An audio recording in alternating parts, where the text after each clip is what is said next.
quickly to what I've been doing.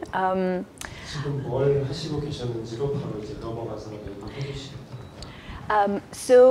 As you heard from the introduction, I'm based at the V&A, also another gallery in London, but I'm going to speak mainly about the work at the V&A today and how we set up our digital programs and how we stand with the rest of the museum collections.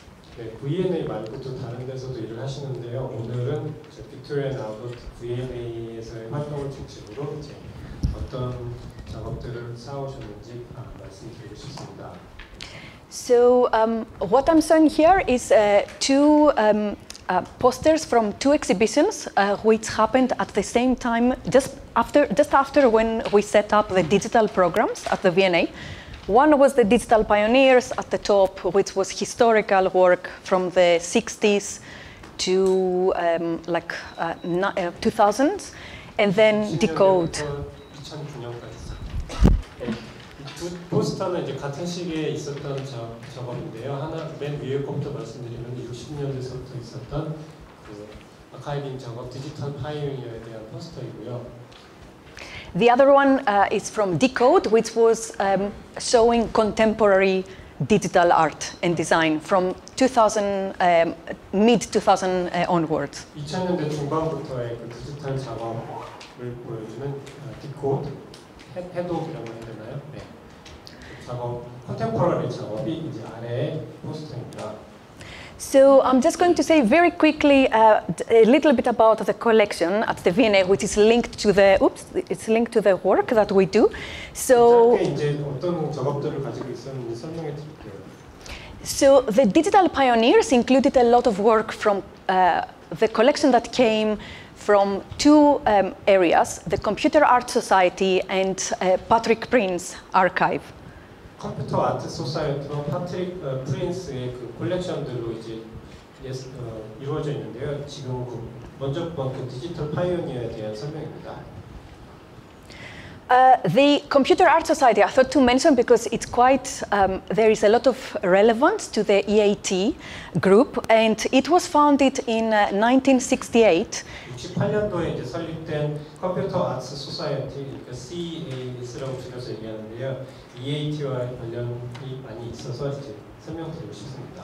So just after this exhibition came out, this was a very important exhibition in the 60s for London. It was at the ICA and it was curated by Jasia Reichardt. She's a well-known curator of computer art. Jasia Reichardt? 자시아 레인하트가 큐레이팅한 굉장히 중요한 런던에서의 디지털 전시였었는데요. 68년도에 ICA라는 갤러리에서 ICA in London, Institute of Contemporary Arts. 전시가 있었습니다. So the founding members of the Computer Art Society, three people, Alan Sutcliffe, who sadly passed away, George Mullen and John Lansdowne, they were involved in the Cybernetic Serendipity exhibition, and they decided to set up the Computer Art Society to encourage the creative use of computers. 세 명의 이제 그 발기인이 있는데요. 알란 셔트클리프, 조지 멜런 그리고 존 랜스다운.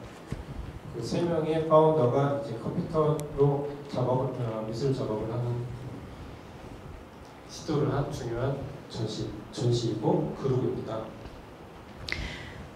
So after, the Computer Art Society ran until about 1985, and 1985년도까지 이제 유지가 됐었고요.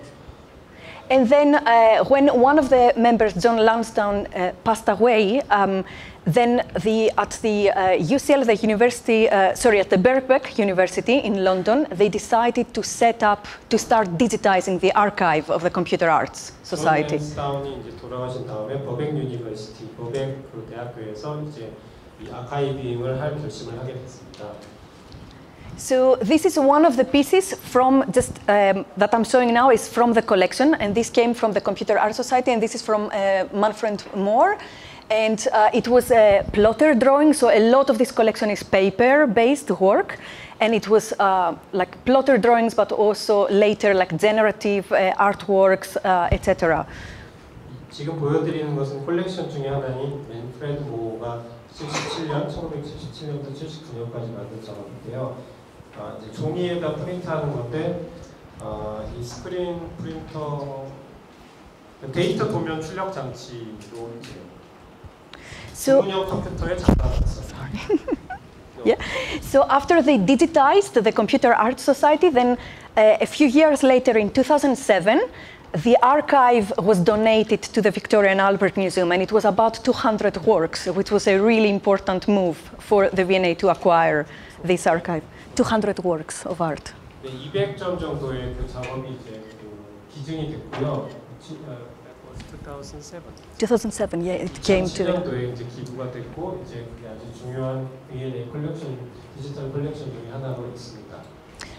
So that 2007 was when our team, when we decided to found the digital programs team, and also I mentioned Patrick Prince's collection, which is also forms the computer arts at the V&A. 2007년도는 이제 이린이와 그 팀이 이제 디지털 작업을 V&A에서 시작한 그 동해년이기도 하고요. 그리고 파트릭 프린스의 작업이 콜렉션이 여기서 설명할 부분입니다. Yeah. So Patrick Prince, she was an art historian specialized in computer art, in early computer art, and it happened that her husband was Robert Holtzman, and he was based at the NASA Jet Propulsion Lab. 패트릭 프린스는 여자분이신데요. 그 남편이 이제 나사의 그 제트 추진 그 연구소에서 일하고 있었고, 그 마침 패트릭 프린스가 이제 예술 역사학을 이제 공부하고 예술 역사학자이기도 해서 이 디지털 프린트 작업에 저렇게 자연스럽게 연결이 되었습니다. So the NASA lab, they were encouraging artists to work there, to use the equipment out of hours when the lab was not working. So this is how Patrick Prince had access to all these artists, and then she started collecting their work. And eventually this archive came to the V&A, so that was another 200 works of art, plus letters, correspondence with the artists, and all this archive is now at the V&A with the Computer Art Society. 연구소는 사용하지 않을 때는 아티스트들에게 이제 사용이 권장되고 했기 때문에 이 자료에 대한 접근이나 이런 것들을 용이했고, 결과적으로 지금 보시는 살아남은 디지털 아카이브가 된 작업들이 이렇게 컬렉션으로 있을 수 있게 되었습니다. And you might recognize this by Ken Knowlton, because there is one of his works in the E.A.T. exhibition here, which is also at the V&A collection. So this was in the plaque. That was actually, he used the poem that is on the plaque at the base of the Statue of Liberty to create, so similar to what he did with the artwork in the exhibition, to create like the Statue of Liberty, with like changing the typography. 자유의 여신상에 있는 현판에 있는 글자들을 폰트화해서 이제 작업을 했는데요. 보시게 E.A.T.의 전시에서도 한 점 가지고 전시가 되고 있고, 그리고 V&A에서도 이제 콜렉션으로 가지고 있는 중요한 작업이라고 생각합니다. So this year is the 50 years anniversary of the Computer Art Society. So if you happen to be in London in July, there will be this exhibition which is called Chance and Control, and it celebrates the 50 years of the collection and presenting like work from the early 60s up to date. And this is a piece by Herbert Frank, who is one of the artists in the collection, and we have quite a few artworks by him. And do you? 런던에 올해 혹시 가실 계획이 있으면 7월달에 이 전시 Chance and Control이라는 전시가 이제 이미가 기획한 전시가 열릴 예정인데요. 디지털 예술 50주년을 기념하는 큰 중요한 재미있는 전시가 될 거라고 합니다. 그리고 방금 포스터에 나왔던 이미지는 허버트 프랭크 오스트리아 작가가 컴퓨터로 작업한 So you might recognize Herbert Frank because he was one of the founders of the Ars Electronica, which is the longest running digital art festival in the world at the moment. So it started in 1979, and he was one of the founding members, and he was involved with the prize as well. 79년이라고 저 숫자 나오는데요.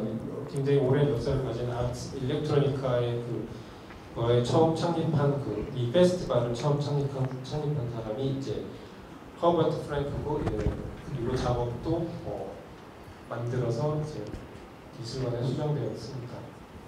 So if you remember my first slide, it was showing two exhibitions, the Digital Pioneers and the Decode. So this is actually what is more connected to what we do, and I'm going to enter that now. 지금 저희가 이제 이린이가 하시는 일들에 더 밀접하게 관련된 작업들을 이제 위에도 보여드리겠는데요. So Decode was an exhibition that was it was the first blockbuster exhibition in the museum on digital art and design, and it was exploring how artists were using technology back at the beginning of 2000s. 작가들이 어떻게 이제 컴퓨터와 디지털 테크놀로지를 이용하는가를 처음 보여줬던 첫 블록버스터급 전시였다고 합니다. 2009. 2009년 있었던 전시. So yeah, can I go? It had a lot of international artists. These are some examples of the work that we had on display. There was a lot of work that was exploring, identity and also performing arts and the body as well. So most of these works were. 정체성과 그리고 몸 움직임 그런 것들을 이야기하는 작업들이었는데요. So, like the work that you see at the top by Mmca, for example, it would kind of respond to artist movement. So it was called body paint. Then 위에 보시는 작업이 이제 Mmca이라고 바디 페인트라는 제목의 작업이고요.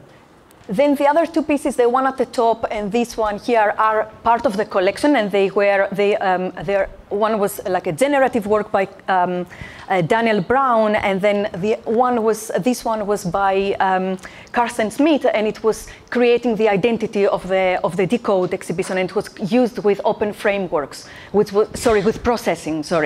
댄 브라운과 이제 카나스틴 슈미트 오른쪽과 왼쪽에 있는 것들이 이제 컬렉션에도 포함이 되는데요. 이건 2009년에 있었던 전시의 어떤 정체성을 보여주는 그런 작업들이었습니다.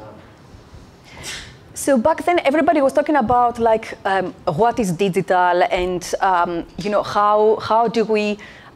Why do we have to collect digital in a museum, and also what is the parallel and the link between the collections of the V&A. So the V&A is the National Museum of Art and Design. So we would explore this work from a kind of making and craft point of view. So this, we wanted to explore, to explain to people how the process that the artists were presenting in their work.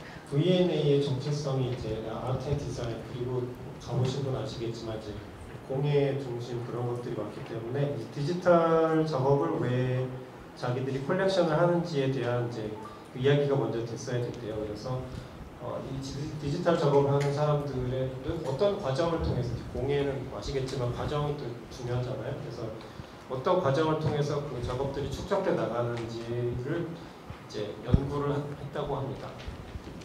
So that was when we set up some of the programs that are still running today. One of these is the annual festival, the Digital Design Weekend, which was pretty much established for these reasons that I explained before, to understand what is digital, where it stands in our life, and how we engage with technology in everyday life, but also to 그런 맥락에서 이제 지금 계속 하고 있는 디지털 디자인 위크엔드가 그 프로그램이 이제 시작되었고요. 이게 도대체 뭔지, 왜 하는지, 그리고 우리 삶에 어떤 영향을 미치는지 그런 것들을 이제 관객들과 함께 이야기하기 위한 프로그램입니다. And also we wanted to create an experimental space in the museum to engage artists with also with collaborations. So because we are the Museum of Art and Design, we don't usually have scientists coming into the museum, or we don't work with scientists.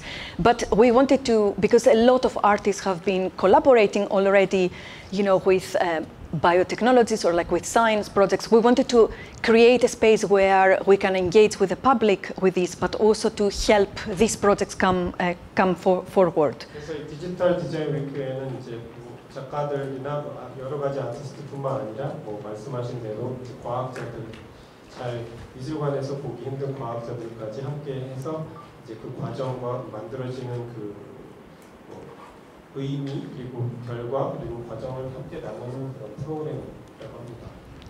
So the picture that I had before was from one of these like big projects that we had in the museum, and it was a collaboration between artists Michael Barton and Mitzi Konita with a group of like scientists, but also like a soprano singer and also a chef as well.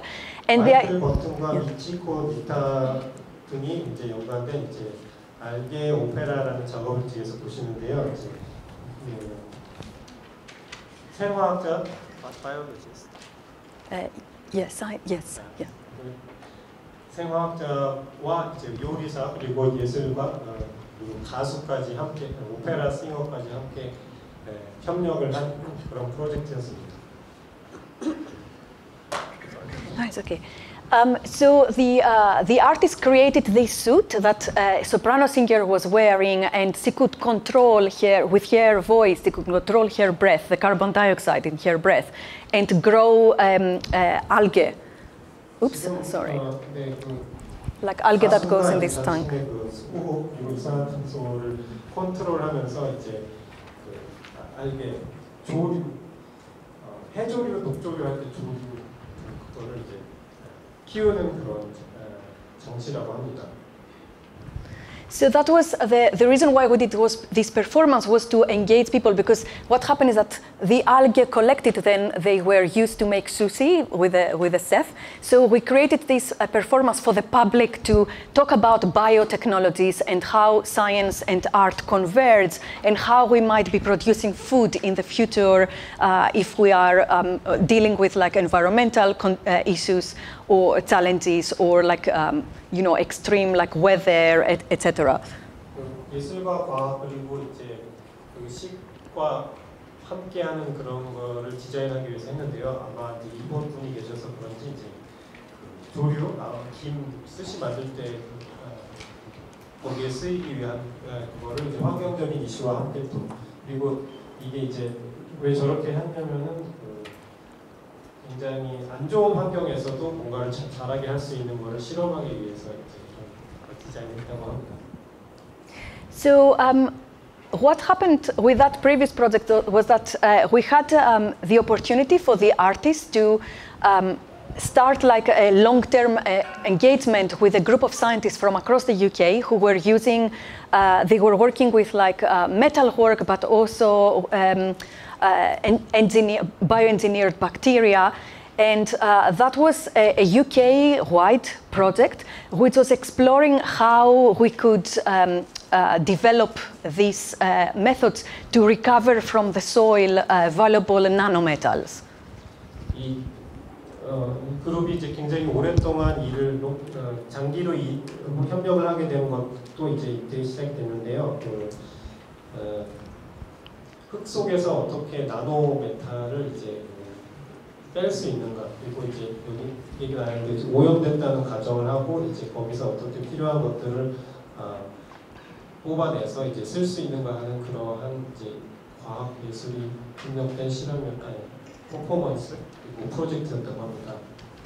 So the artists worked for about a year with the scientists at different universities, and also we created an event at the V&A with the whole team. And what happened is that they developed a series of sculptures and wearables that they used music as well and performance. 1년 정도 이제 같이 일하면서 각 대학교에서도 일을 했고 V&A 팀에서도 이제 같이 일을 했는데요. 이제 만들어낸 것은 이 지금 보시는 등에 메고 있는 이 조각, 스컬프처라고 표현을 하셨는데 이 기기를 이제 만들어냈다고 합니다.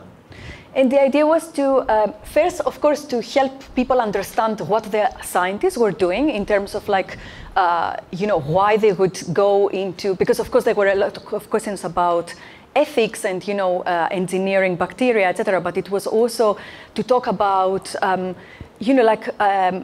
again, like environmental challenges in terms of electronic waste and also, 처음에 이제 한 목적은 이제 물론 과학자들이 도대체 무엇을 하고 있는지 왜 하는지 그런 것들을 이제 눈으로 보여주기 위해서 이제 디자인을 한 거고요. But also how we might be changing like the geology of of our planet in terms of the processes of of waste that go there and how this is changing the idea of the soil and the soil as a space as a part for growing food, but also soil as a completely transformed because of technology. Sorry, electronic waste. Yeah. 그리고 이제 나중에 뒤에도 나오겠지만 이제 환경 오염으로 인한 그리고 특히 기계 생산으로 인해서 오염되는 흙에 대해서 어떤 식으로 그것을 이제 거기서 먹을 것을 취하고 필요한 것을 얻고 하는 부분을 이제 보여주기 위한 기계 프로젝트였더랍니다. So as I said before, a lot of the what is that? This one? Okay. Okay. So as I said before, a lot of the work that we do is exploring what it's very much to enable these discussions to take place in terms of ethics and also how we use digital in our life. 여러 가지 이야기들이 같이 나오지만 이제 윤리 그리고 도덕에 대한 이야기도 이제 좀 하려고 하는데요. 왜 이거를 해야 되고 이제 어떤 식으로 이용을 할 것인가. So the last couple of years we've been talking about engineering, the future, and also crafting our digital future. And the idea for that was very much of using digital and design tools for social change, and how we can move on from what the scenario that we have, that we are fed, the future that we're fed from corporations, for example, but how we can hack these tools and how we can create our own kind of technological future. 이제 이전까지는 이제 어떤 지점에서 다음으로 이제 진보하는 그런 테크놀로지나 그 과정에 이제 집중을 했다면 이제 어떻게 이것을 핵할 것인가, 어떻게 이것을 우리한테 맞게 이용할 것인가 하는 좀 So this artist Frank Kolkman, he's doing a lot of his work. I wanted to mention his work because he's been exploring very much, how technology for medical use, for example, has been hacked by people, and especially in situations where communities are deprived of health insurance and they don't have access to medical cover. So 의료기기에 대한 이제 그 작업을 보시겠는데 이것을 어떻게 아까 말씀드린 대로 해되는지 어떤 식으로 이용되고 혹은 쓰일 수 이제 우리가 어떻게 이걸 능동적으로 이용하는지에 대한 이야기입니다. What's the name of it? Frank Kolkman. Frank Kolkman. Oh yes. Frank Kolkman이라고 있습니다. So this was a work, a development project that he had, and we presented last year at the V&A, and it was very much to he's been working with people who are in a terminal kind of state in their life, and he wanted to help patients to talk comfortably about mortality, but also to open it up to other people. So 프랭크는 이제 작년 V&A와 일하면서 이제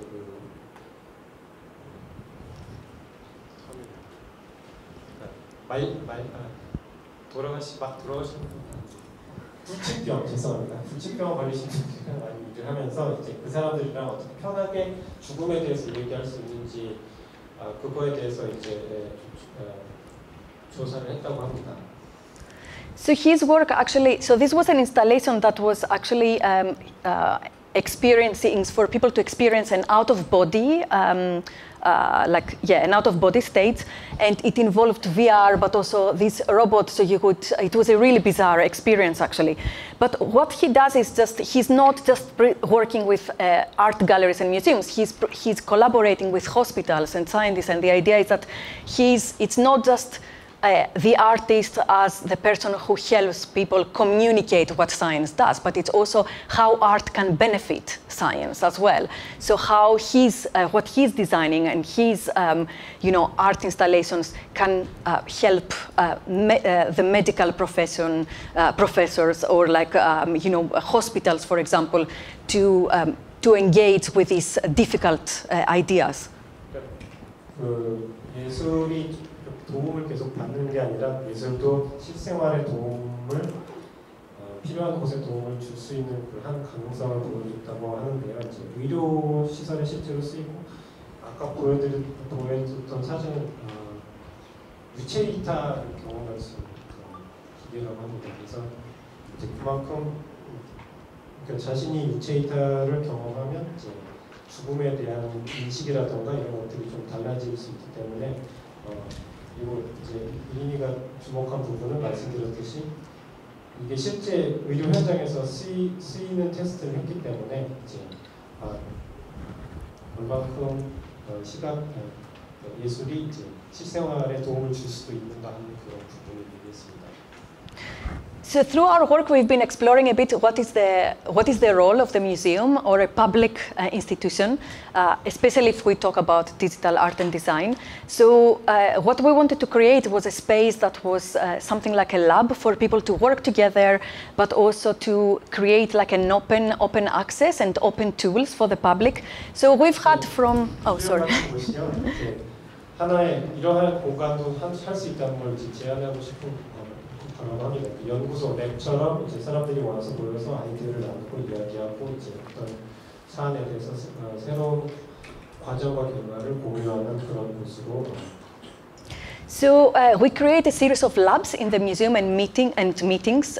So the festival is one thing that happens once a year, but then ongoing meetups, for example, like the one at the top, is exploring wearable technology or how artists work with roboticists, with performers, but also engineers as well, and to understand like how we use technology and in our body, how technology is shaping the way that we engage with the environment, or that it changes the way that we perceive the space around us, we perceive other people as well.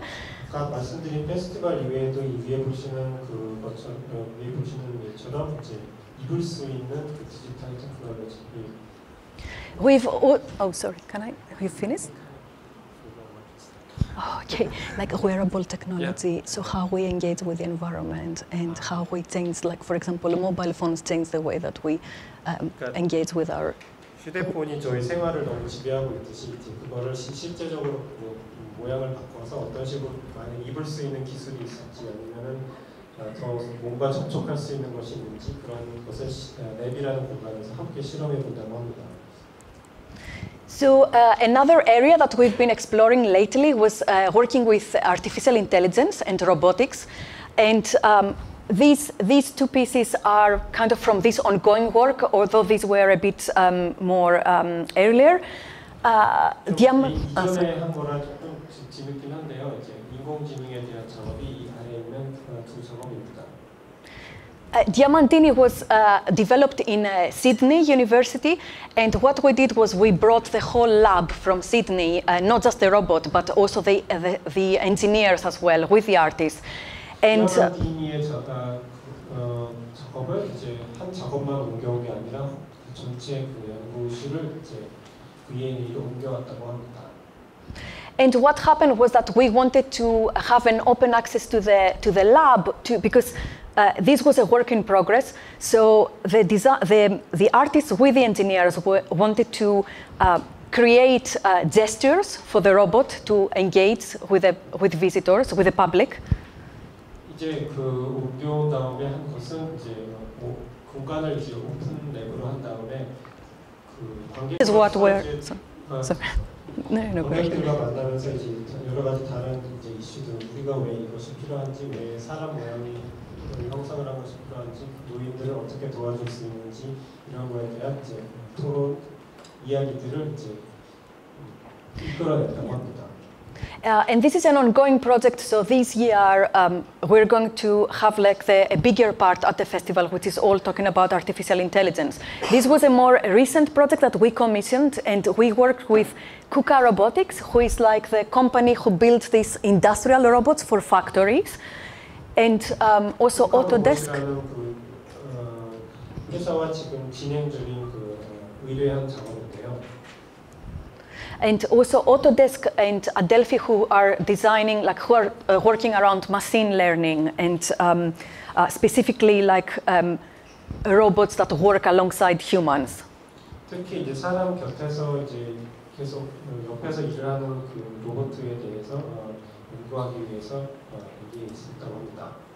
So this was a dance performance, and what we wanted to talk about with the public was the opposite of like what we usually have in the press and the media, talking about robots are going to take our jobs, or like that, you know, they might be violent, etc. So we wanted to explore how robots might be affected by if somebody interrupts what they are programmed to do, and this was what the performance was all about.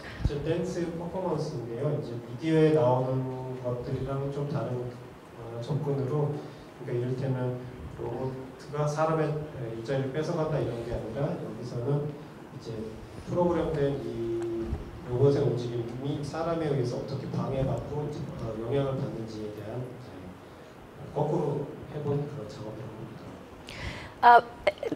Then a lot of the other work that we do is go outside the museum, of course, because we realize that many conversations and many works that we want to do that we don't reach everyone that we want to reach inside a museum space. So we try to work with communities outside, and this was from a series of projects that happened even outside the UK. 이거 이제 많은 일들이 이제 뮤지엄이라는 공간 밖에서 일어나기 때문에 이제 뮤지엄에서 나가서 하는 프로젝트를 디자인했고요. 그리고 이것은 밖뿐만 아니라 이제 영국 밖에서 했었던 프로젝트였다고 합니다. So this project was about connecting people in different cities. In this case was Mexico City and also a small city in Scotland with London as well. So we used this space in Mexico City to bring temperature and light and light levels and location data from Dundee in Scotland, working with the Met Office with climate scientists, and the data changes were changing the light levels in the room, so people could experience it in Mexico City, like something that was happening in Dundee, in the other side of the Atlantic. 멕시코 시티와 이제 스코틀랜드의 던디 그리고 런던까지 이어지는 그 공간을 한 공간에서 있는 그런 프로젝트였는데요. 여러 가지 다른 공간에 있는 데이터, 날씨 그리고 현재 빛의 밝기라던가 어두움 같은 것들을 이제 연결해서 공간에서 다른 공간으로 있는 경험을 해보는 프로젝트였다고 합니다. And sorry, I will speak. And similarly, we try to also work a lot with the industry, with the tech industry, and have not just having artists and designers in the museum, but also technologies, and discuss like important issues. And this was from a series of events that we have been curating every year at Mozilla Festival in London, and Mozilla Festival, yes. 그 매년 이제 V&A에서 따로 또 큐레이팅하는 모질라 V&A 팀. Yes, yeah, with that from. 모질라 페스티벌의 일부분인데요. 역시 그 기술에 대한 다른 측면에 대한 접근을 하기 위한 프로젝트라고 합니다. So at the festival, we've been talking about the openness and web, but also issues around privacy and security, decentralization, web literacy, also control, who has access to web tools, who hasn't, how we can open it up, how we can maintain a healthy web. Yeah. 통제와 컨트롤 똑같은. You missed that. So it's. Yeah, sorry. So we talk about decentralization, privacy and security, and open web and healthy web. 사유화하는 문제와 이제 누가 이거 기술을 갖고 누가 이제 움직이는가 하는 거에 대해서 이제 토론해보는 그런 프로젝트인 것 같습니다. So just very briefly, these were two projects by a team, a collective in India, in Bangalore, called Jaga. And they are using cryptocurrencies and the blockchain for creating chains in India for like sustainable and also social projects. And the other one, the name of collective? Jaga. 이 인디아의 방갈로에 있는 그 자가라는 콜렉티브의 그 블록체인에 대한 그 리서치고요. 블록체인과 그 이용법 그리고 그 윤리적 문제가 아니라 이제 제안을 해보는.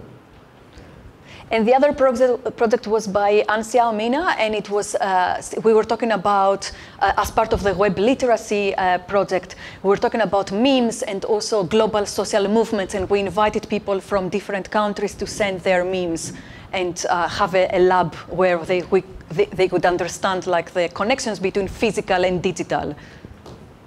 Is that in Museum?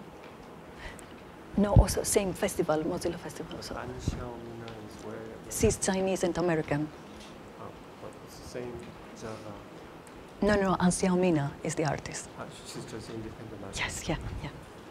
안샤오미나라는 미국, 중국 아티스트가 한 작업인데요. Okay.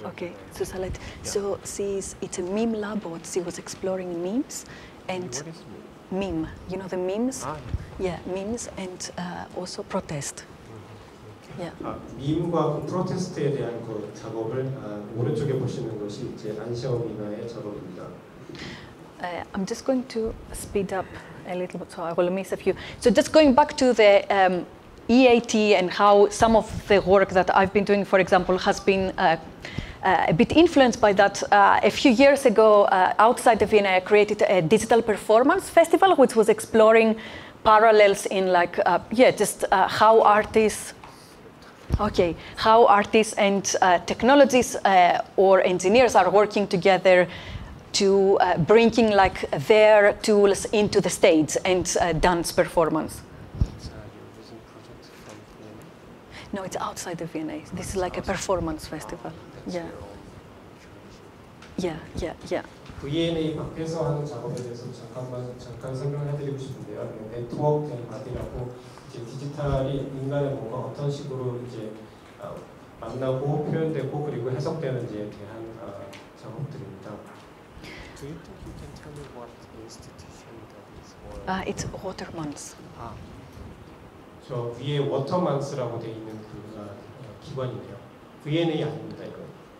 따로 하는 외부 큐레이터 얘기를 하고 있습니다. So just to close, like because I know I'm aware of time as well. This is coming back to why we do all that we do.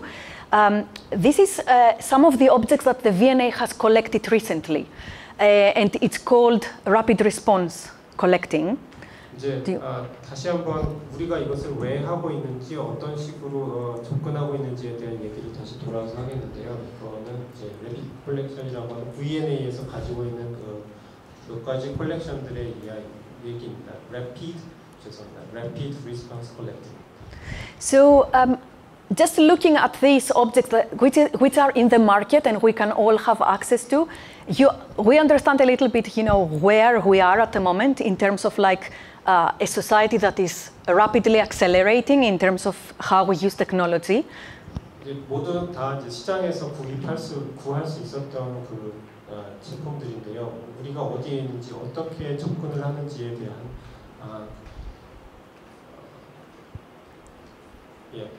클루 그거를 주는 작업들입니다. 제품들입니다.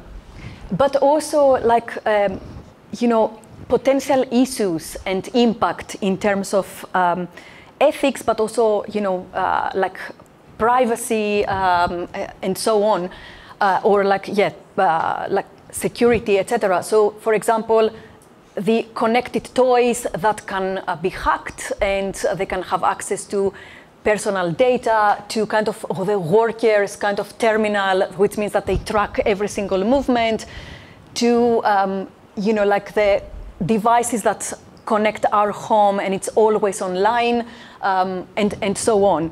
기기들이 어떻게 잘못 쓰여지면은 어떤 문제들을 일으킬 수 있는가를 보여줄 수도 있는 한 부분을 나타낼 수 있는 그런 예들인데요. 이제 뭐 헬로 바비 같은 경우는 이제 데이터를 수집을 할 수가 있으니까요. 그리고 아까 손가락에 달렸던 그 기기 같은 경우는 이제 물건이 어디에 있는지를 알려주는 건데 또 똑같은 형식으로 해서 사람이 어디 있는지 그 일꾼, 워커가 노동자가 이제 어디에서 일을 제대로 하고 있는지 아닌지 이런 거를 다 체크할 수 있게 그렇게 쓰일 수 있기 때문에 그런 양면적인 부분을 보여주는 제품들을 이렇게 컬렉션에 넣었다고 합니다. So although we are surrounded by these technologies all the time, and most of us, we don't understand like a lot of the issues that are behind. Also because a lot of these objects that I showed before, they are kind of, you know, black boxes. So we don't know who controls them. We don't know what they collect about us. We don't know, you know, how they might influence our life.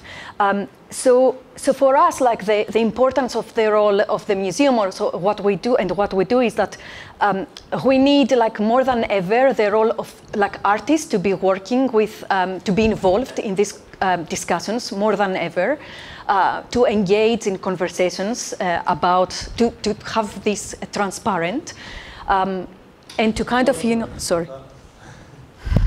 매일의 삶과 이제 떨어질 수는 없게 되는데 이제 어떤 지금 소비되는 그런 것들이 굉장히 표면적이고 이제 어떻게 왔는지 어디서 왔는지 어디로 가는지 그리고 사회적 영향이나 윤리 그리고 통제와 환경 문제까지 우리가 생각해야 될 부분을 잘 모르고 있는데 잘 모르고 그냥 넘어가는 부분이 많아서 이제 자기들의 이제 뮤지엄에서의 이제 역할은 그것들을 어떤 식으로 쓰일 수 있는지 앞에 제가 말씀드린 부분들을 이제 다시 반추해보고 관련 사안들에 대해서 여기 보면은 비판적인 입장을 스탠스를 가지고 접근하겠다고 쓰여 있네요. So for us, like all these projects that I showed you before, and all these programs are for like in a way a space to reflect and to have critical conversations that are very much needed in how we proceed from the current society to a more like technologically advanced one. 진보에 가기 위해서는 이제 비판적인 그 비판적인 입장에서 바라보는 것도 필요하다고 생각합니다. So that was it from me. Thank you very much. Hi everyone, and thank you for the introduction. Thank you for coming here, and thank you to the Mmca for inviting me into Docksan Park for this amazing, exciting opportunity. And like Docksan was saying, I'm one of the artists in residence at the Mmca International Program of Residence in Chandong, here in Seoul, together with other amazing curator, researchers, and artists, and past residents. Thank you for coming today. 국립현대에서 하는 찬동 레지던시에 지금 있고요. 덕산 선생님이 소개해 주신 대로 그리고 오늘 이곳에 있게 돼서 여러분 만나게 돼서 정말 기쁘다고 합니다. My practice is mainly research-based, and it often involves collaborations. So far, I have collaborated with designers, engineers, perfume makers, gas chromatography experts, that is, scientists when interested in chemistry. And more recently, with data analysts, expert in predicting the future, fortune tellers, and very, very recently with Professor and Saju Master Gianni Shin, who very kindly today came here for the last project developed for the MMCA residents. 뒤에 설명 계속 드리겠지만 연구 리서치 중심의 이제 예술 작업을 해왔고요. 그리고 리서치 중심이기도 하고 협력을 많이 하셨는데요. 아까 언급됐던 대로 오페라 가수, 그리고 데이터 분석가, 과학자, 최근까지 한국에서는 이제 사주를 잘 아시는 제가 성함을 잘 모르겠는데 자넷 신 선생님과 함께 일을 했었고요. 그리고 이제 이렇게 그냥 관심 있어서 한 게 아니라 이제 데이터 분석을 통해서 한국 사회를 더 잘 이해하고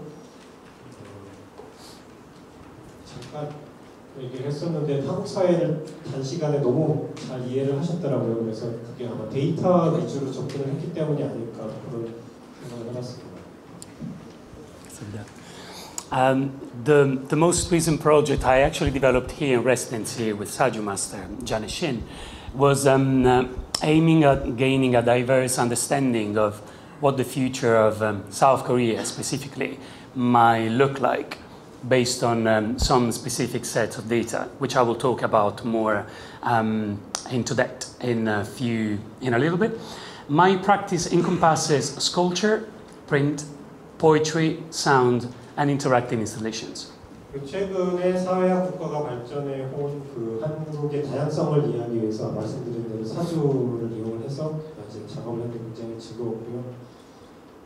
조각, 프린트, 시, 그 소리를 이용한 그런 인터랙티브한 작업을 이제 해왔습니다. 이제 보여드릴 거예요. So pretty much everything I do is embedded in some kind of technology, and before I delve more into like the specific aspect of what some of the works that I brought here for you today, I wanted to kind of give you like a little definition of what I mean by technology. So from my point of view, it looks like as if technology and art have been intertwined ever since the beginning of the history of art. 기술과 이제 디지털이 제 작업에 깊숙이 이제 깃들어 있는데요. 이제 더 넘어가기 전에 이제 그 얼만큼 자기 생각에 기술과 테크놀로지와 예술이 많이 얽혀 있는지에 대해서 잠깐 이야기를 하고 싶다고 합니다.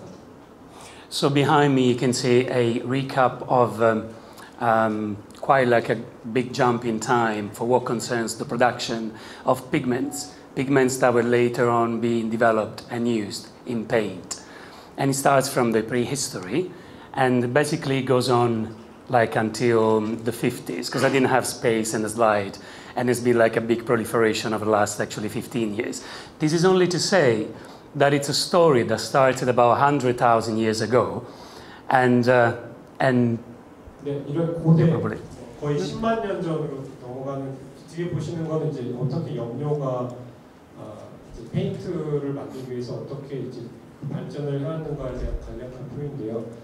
이렇게 예술 하면은 이제 그 페인트 그쪽이랑 이제 어떤 기술이 그 안에 들어가는지가 얼만큼 오래 전부터 얽혀 있었는가를 이제 얘기하고 있습니다. So I like to think that, and this is obviously not my idea, but just to make it clear, that humans at some point somewhere, and most likely first in Africa, then in obviously somewhere in Sulawesi, and then Lascaux in Switzerland, they kind of gathered around this iron-rich dirt, and they mixed it gently with heated, probably bone and abalone shells, which paints quite like a nice poetic picture, and then used this type of paint, or like probably primordial paint, to start leaving like some traces, obviously, on the walls of caves. So we've been told many, many times. 여러분 잘 아시는 그 아주 오래전에 그 벽화들 이제 전포 껍데기 안에다가 그 철분이 있는 흙과 그 뼈를 같이 섞어서 만든 그 붉은 페인트를 가지고 칠해진 인도네시아의 Lascaux, Switzerland? 예, 인도네시아와 아프리카 그리고 라스코 벽화에서 그 오래전부터 있었던 기술과 예술의 만남을 생각했다고 합니다. And ever since like then, the developments of the arts have always been intimately interconnected with developments of the mediums, in the mediums, where materials, research and development, history, trade, economics, and the social and political consequences. So I see technology as somehow interconnected in this network of, you say, like web and relations. And I tend to work with digital technology at the moment, because that happens to be the technology that it's mainly favored, like in specific historical time nowadays. 본인은 이제 디지털 관련해서 이제 그거를 하나의 수단 그걸로 생각하기 때문에 이제 그 작업을 많이 하는데요. 예전부터는 예술의 발전이 그런 수단이 그 미디어가 무엇인지 연구가 돼야 되고 얼만큼 그 역사와 사회와 연결되어서 발전이 되어야 하는지 그것도 이제 봐야 되고 그리고 무역 경제 등의 발전과도 긴밀히 연결되어 있다는 것을 인지하고 있습니다. Thank you. And that is just to say that this is basically for all artists. Whenever like I hear somebody saying, "Oh, I don't work with technology because I do paint," but paint is technology. Think about like all the amount of time and energies and resources that takes into like making a canvas or making paper or making a brush. So I know you all know all of this, but just wanted to specify it before I get more into digital stuff. 잘 아시겠지만 사람들이 뭐 디지털 가지고 이거 왜 작업을 그렇게 하는 거냐고 물어보면 이제 기술 그냥 회화라고 해도 그냥 회화라고 하면 안 되죠. 회화라고 하면 이제 캔버스와 종이와 염료와 뭐 붓이나 어떤 것들이 모두 기술적인 발달에 의해서 이제 함께 자라왔다는 것을 이야기하고 싶기 때문에 이제 자기가 왜 디지털로 어떤 식으로 작업을 하는지 연관시켜서 이야기를 했습니다. And I work a lot in collaborations. I was basically born where this coin was created. I come from Rome, originally in Italy, although I lived and studied for like last 13 years in London. I brought this image here with me because I wanted to talk about authorship in collaboration. 이제 15년 정도 런던에 살긴 했지만 이제 로마가 이제 고향이고 로마에서 자라고 태어난 이 코인이 만들어진 이 로마에서 자라났고요. 이걸 가져온 얘기는 이제 그 시대에는 어떤 식으로 사람들이 함께 일을 했었는지를 이야기하고 싶었습니다. I see collaboration as invaluable opportunity to grow, to make more, to make better, to stay humble, and to build one's self-esteem, to recognize each other's genius, the creative potential and the inherent feature of being human, and that we all share it. 협력은 성장하고 더 많이 만들고 더 많이 나누고 그리고 사람을 겸손하게 하면서 서로가 가지고 있는 그 재능, 지니어스를 함께 나눌 수 있게 그렇게 만드는 아주 소중한 경험이고 우리 모두가 사람이라면 가지고 있는 그런 나눌 능력이 있는 그러한 능력이라고 생각합니다. At the time of the Romans and long before the advent of Enlightenment, which somehow defined us as the Western liberal humanists, basically that made us more and more free operating individuals. Back then, the genius was something that belonged to places and then to families. And obviously, because it was belonging to families, it was also belonging to individuals. It was taken obviously from the demon concept, which came from the Greek culture. 예전에는 그런 어떤 빛나는 재능 같은 것이 이제 어떻게 저주 이제 악마의 짓이라고 여겨질 정도로 그러니까 서구 인본 시대나 이제 그 17, 18세기가 되기 전까지는 한 개인이 가지는 그런 재능 그리고 천재성 같은 것은 이제 집단에 의해서 집단 안에서만 발화될 수 있는 부분이었다고 생각합니다. And at that time, because one wasn't a genius, but one had a genius, he was basically operating in this sort of pseudo-divine collaboration. So when you had like a good idea, it wasn't necessarily, you couldn't take credit for that because your idea would actually be whispered to you by this genius. And then at the same time, if your idea wasn't really good, it wasn't that big problem because at the end of the day, it wasn't your idea to begin with because it was coming from this genius. It was actually the fault of the genius wasn't necessarily that good as you might have wanted. And this was this kind of collaboration that was saving, I like to think, the first artists from having to push their egos beyond the boundaries of human conception and then having like big problems with the way that they were relating to themselves and ultimately to the society at large. 이전에는 이제 그 귀에 어떻게 속삭이는 떠오르는 어떤 아이디어나 그런 천재성 같은 것들이 이제 개인의 것으로 나올 수도 없고 그렇게 별로 관여를 안 해도 되는 게 어쨌든 내가 그렇게 크레딧을 이제 내가 내 것이라고 이제 얘기할 수 없는 그런 집단 사회였기 때문에 별로 중요한 부분이 아니었는데요. 근데 이게 이제 시대가 변함에 따라서 이것들이 이제 자기의 것이 중요하게 되고 근데 이제 파비오는 사실 그런 개인적인 그런 부분보다는 어떻게 하면 함께 일할 때 나왔던 그 창조성, 천재성들이 이제 다시 한번 이제 그걸 같이 일함으로써 그거를 다시 만들어보고 싶은 그런 입장입니다. So I was saying all of this to basically introduce my concept of collaboration. The image behind me was taken at K2 Screen Print, a screen printing studio based in, which used to be in the heart of London. Now it's been chased outside in the suburbs, like it happens for many of these artistic structures. And these are 5 people. I'm one of them on the side. And we are screen printing an artwork which was commissioned by the MAC Museum in Vienna. 비엔나에 있는 MAK 뮤지엄의 의뢰를 받아서 만든 작업이었었는데요. 런던에 있는 K2라는 프린트하는 곳에서 이제 함께 만들어 본 그런 작업입니다.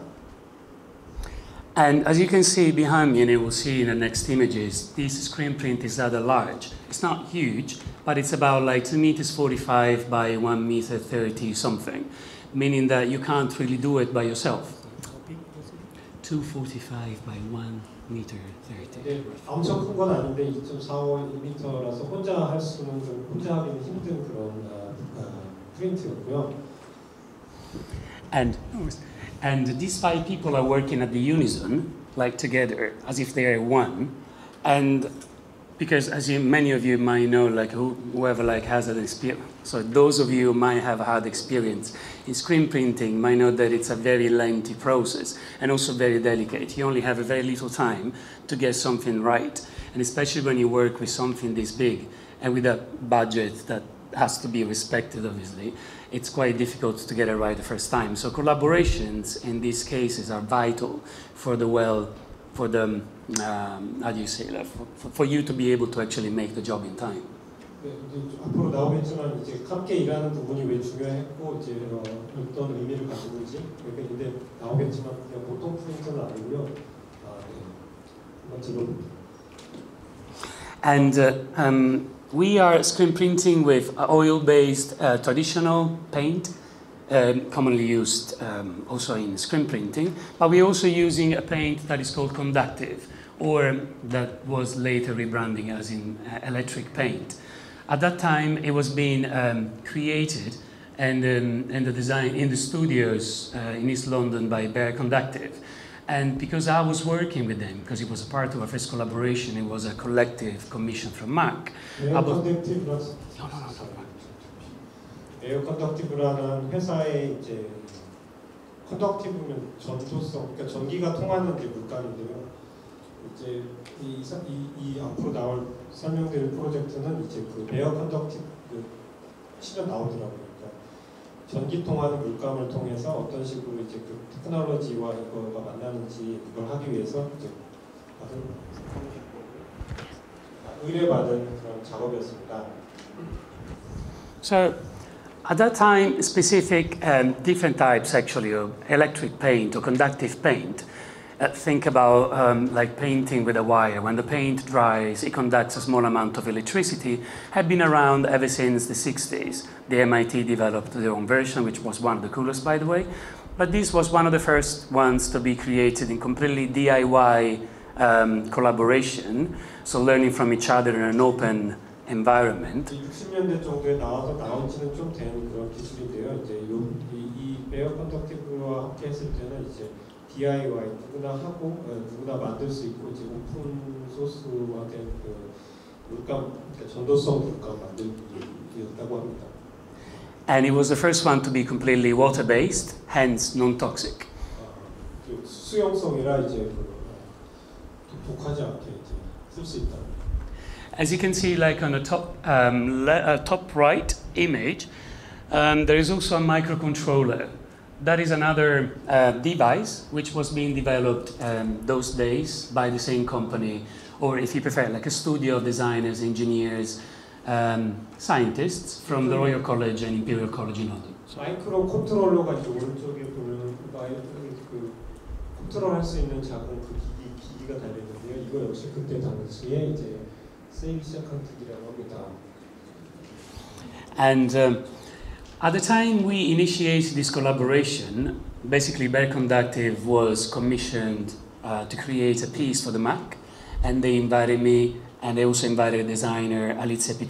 who was studying at the Royal College at the time. E.A.T.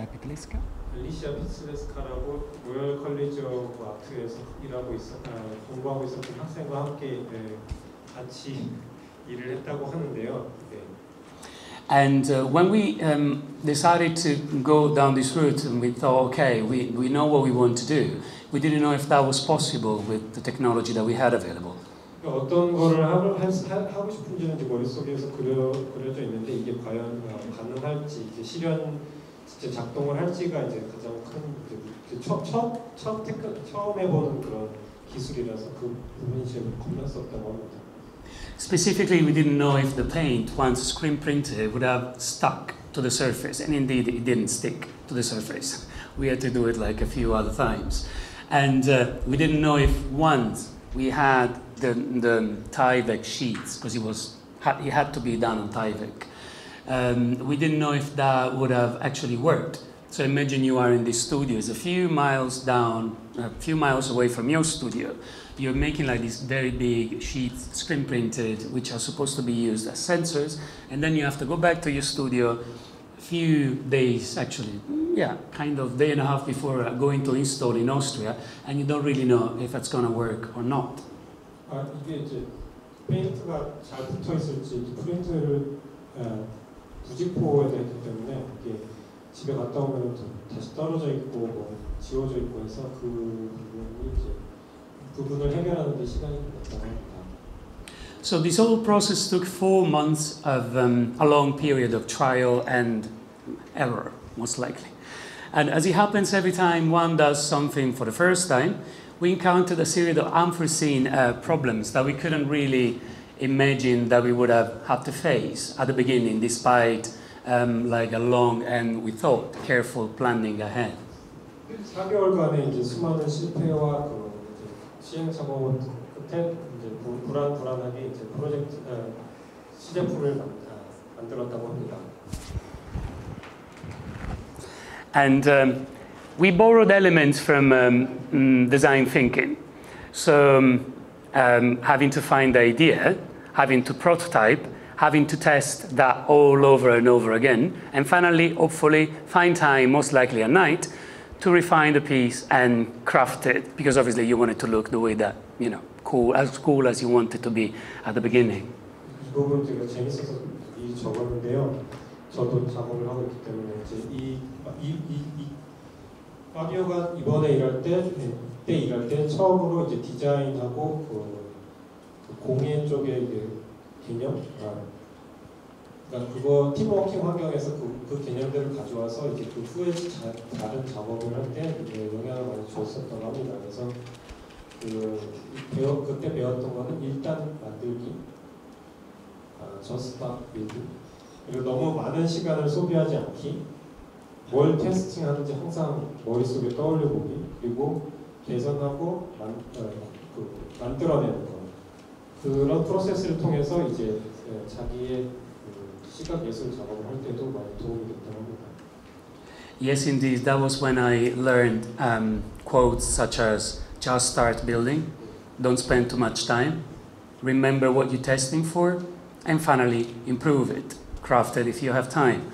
So, because I come from fine art in a computational environment, I didn't really have this experience at the beginning.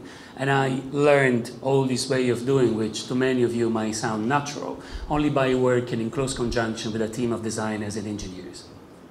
여러분 중에 뭐 다른 분야에 계신 분들하면 익숙할 과정이겠지만 이분은 이제 그런 거를 처음 보통 작업자는 혼자 일하고 막 이런 게 많으니까 이런 협력 과정을 통해서 어떤 이런 시스템을 만들고 이제 태스크를 만들고 그걸 따라가는 게 굉장히 신선한 경험이었던 겁니다. So this artwork was installed in the main courtyard of the Mmca Museum in Vienna. And what it was doing, it was gathering data in real time, and the data was being provided by sensors that had been deployed in the space.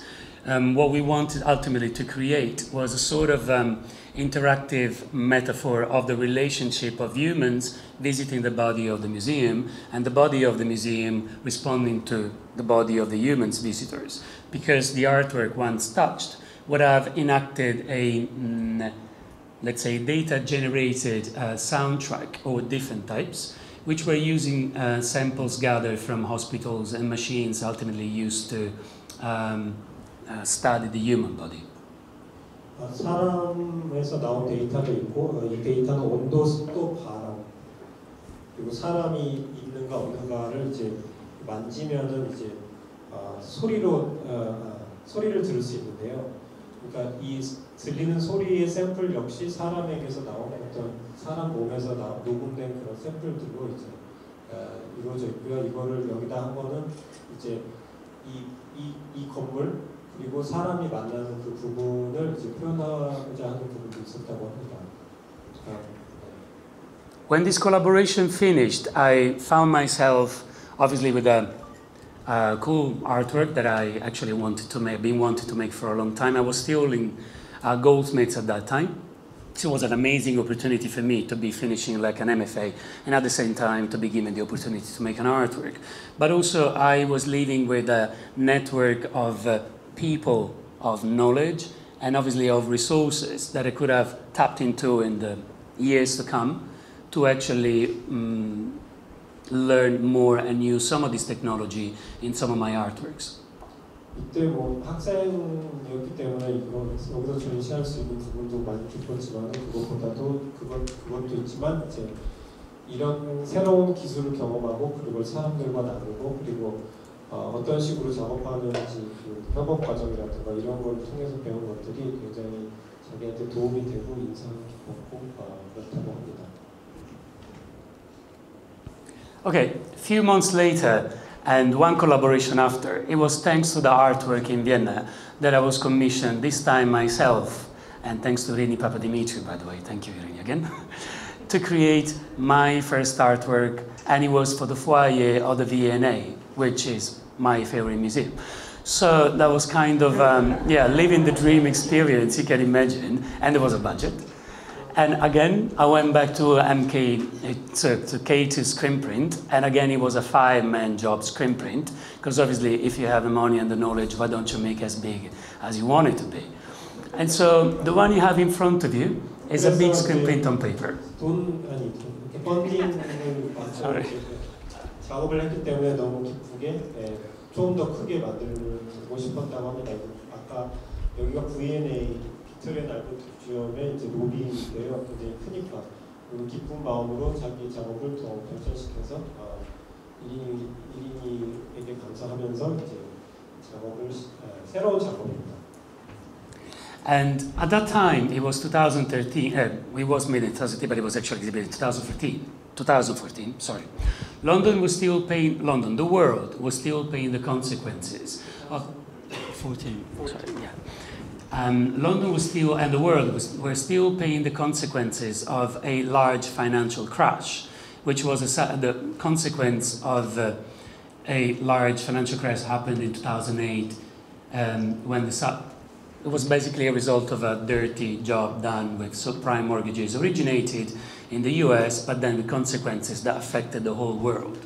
2014년인데도 아직 2008년도에 있었던 서브프라임 모기지 사태의 여파를 그리고 그 결과를 이제 매일매일 느끼고 있었다고 합니다. 이제 런던이 금융의 수도인 이유도 있지만 그래서 도대체 어떤 일이 일어나는지 지금은 조금씩 밝혀지지만 이제 어떤 더러운 뒷 배경이 있었는지 그런 배경 속에서 탄생한 작업이라고 합니다.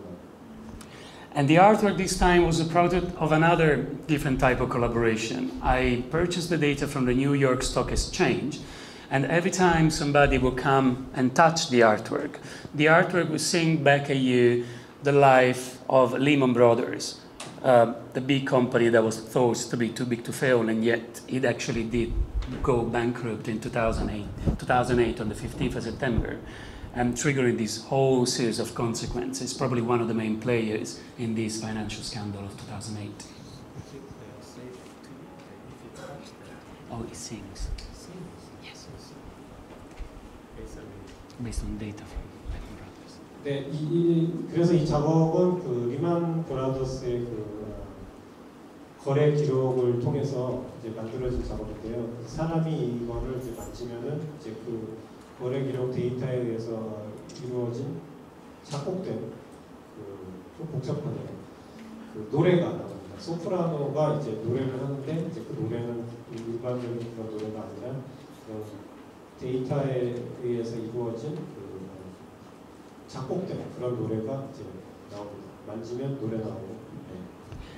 And indeed, the way it does this is every time you touch, it sings the price of Lehman Brothers at that specific moment in time. And if you touch 5 times, that is in financial terms 1 day. So obviously this is an interpretation of a life of Lehman Brothers, but it's using actually the data of the company on the market. Every time you touch, you get 1 sec. 5 times, you get 1 day. 5번을 눌러야 이제 하우치의 그런 데이터로 만들어진 그런 노래가 나오고 이제 그냥 누를 때는 그냥 그때그때 노래가 나온다고 합니다. I have here a quick documentation. This was done, the guest projects from artist Yinka Shonibare, where I was doing the residency immediately after I took down the artwork from the V&A. V&A 작업만 하고 후에 이제 데이터 플래그라는 비디오를 들어보셨습니다.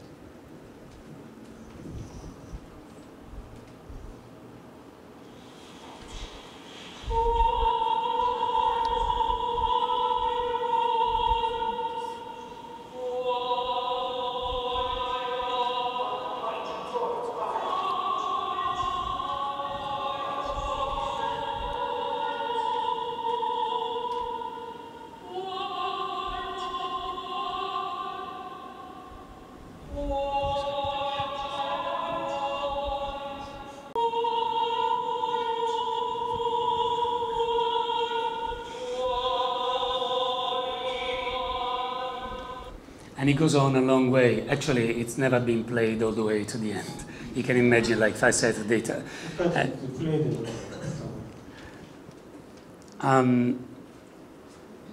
Okay, so going back. Or going forward. Okay, so my interest in notions of value and belief concentrated more and more in the next years. And I became more and more interested in virtual systems. And 실제적인 시스템 속에서의 그 가치와 믿음에 대해서 관심이 있는데요. 그게 이제 실제적인 시스템 속에서 어떻게 나오는지에 더 집중하게 됐다고 합니다. And in particular on finance, because just like the former head of the Bank of England used to say, finance is kept alive, or money if you prefer, is kept alive through daily acts of faith, billions of them. And obviously only exists because we choose to believe in it. 그런 엄청나게 많은 그런 믿음의 행위, 하루에 이루어지는 사람들의 그런 그 신념이라고 있는 행위들에 의해서 이제 내가 살 수 있다고 이제 영국 은행의 한 수장이 이제 얘기를 했었다고 하네요.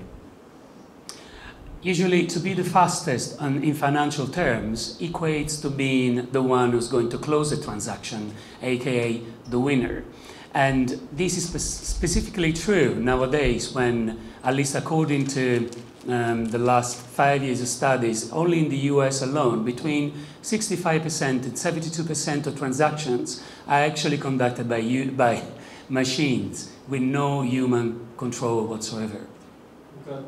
한 70% 정도 Between 65 and 72. 65%에서 72% 정도의 그런 거래, 스톡 마켓이라든지 여러 그런 금융 거래가 이제 사람이 아닌 기계에 의해서 이루어진다고 이제 읽었다고 합니다. 그래서 이제 그런 엄청나게 빠른 속도로 이제 거래가 이루어지고 이제 기계에 의해서 이루어지니까 그런 것들이 이제 오히려 그런 시장에서는 더 이득을 취할 수 있는 그런 좋은 기회가 더 많다고 합니다. Machines operate very, very fast, and you might wonder how fast is fast. They operate in microseconds, which means a millionth of a second. And just to give you an idea, it takes a human, if the human is very, very quick, 300 milliseconds to click a mouse. So you can imagine how fast these machines actually go. Now, there's been a big development and big investment in the last 10 years, at least, into future predictive machines that actually, future predictive algorithms, sorry, that is machines or softwares that are able to predict the future by using specific calculations.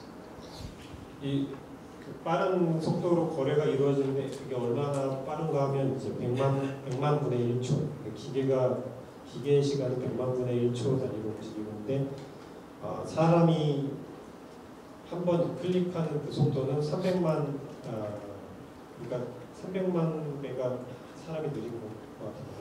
300만 마이크로 세컨드. Macro? It's like a million. 마이크로 세컨드. 그래서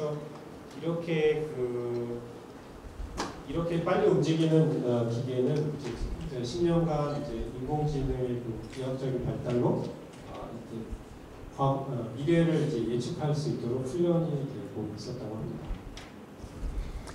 And so in 2016, I was commissioned from the Mmca Shanghai to produce an installation for their pavilion, which is the new structure outside the museum. And at that time, I was becoming more and more interested with this idea of being able to predict the future. And what I did for this artwork was to be able to commission a team of data analysts working in New York to predict the future of the Shanghai Index Stock Exchange for the days of the duration of the show. 이거는 이제 2016년에 개인전 상해 목화에서 있었던 개인전 때 리서치 자료인데요. 이제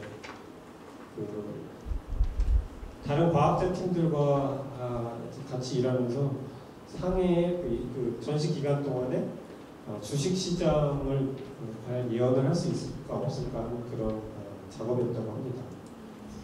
And I also commissioned a couple of scientists who in Nairobi at the computational department of the University of Nairobi had built an artificial intelligence, basically, that was meant to predict the future movements of the market if you were to feed it with a specific type of data. 그래서 이번에도 그 3개 정도의 곳에서 데이터를 받았는데 아까 제가 깜빡이 말씀드렸는데 이제 과학자 팀 중에 하나는 뉴욕에 있는 인공지능 연구하는 사람들로부터 데이터 받았고 방금 얘기한 건 나이로비에 있는 인공신경 연구 팀에 의해서 이제 이 데이터를 도출해내도록 훈련을 시켜서 받은 나이로비 팀으로부터도 또 다른 데이터를 받았다고 합니다. 상해의 주식시장에 들어있습니다. And lastly, I commissioned a financial astrologer to basically do the same. And that was when I realized that in astrology, every human or being, or in this case a company, an asset, or the stock exchange, has an astral chart. And what you're looking at the moment is the actual natal or astral chart of the Shanghai Stock Exchange, meaning that if you know the date of birth and the hour of birth, in this case of the Shanghai Stock Exchange, you can actually create the position of the planets, the screenshot, the position of the planets at that time that that stock exchange was born.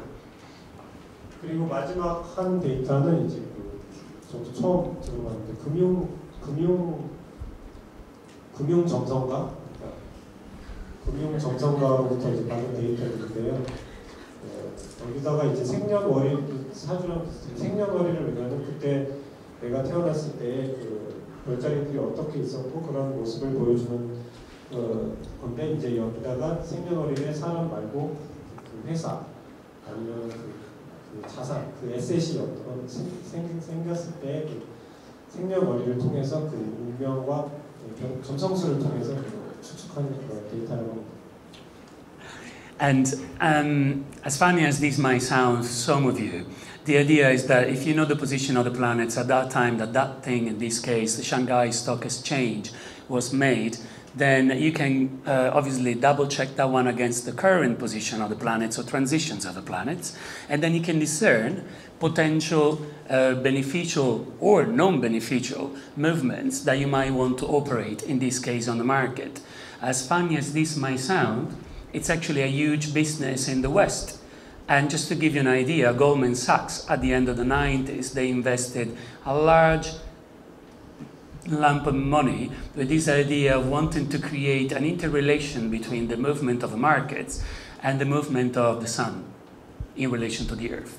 그래서 여기 이제 별들의 위치를 통해서 어떻게 하면 내가 좀 더 이로운 방향으로 움직일 수 있을까 이제 추측을 하고 그거 이 경우 같은 경우는 상해 주식 시장에 대해서 위치를 했었는데 그 서부에서는 이게 굉장히 큰 비즈니스라고 합니다. 그래서 심지어 여러분 잘 아시는 골드만삭스에서도 굉장히 돈을 많이 투자해서 이 다음에 어떤 그 별의 위치나 현재 별의 위치나 그리고 일식 같은 거가 이 시장에 어떻게 영향을 미칠까에 대해서 많은 돈을 들여서 연구했다고 합니다. So the piece ran for 2 weeks, and every day you had this data that had been provided by the data analysts, the scientists, and the financial astrologer. Obviously, as you can imagine, I had to sign like a few agreements where I wasn't gonna sell this data to anybody.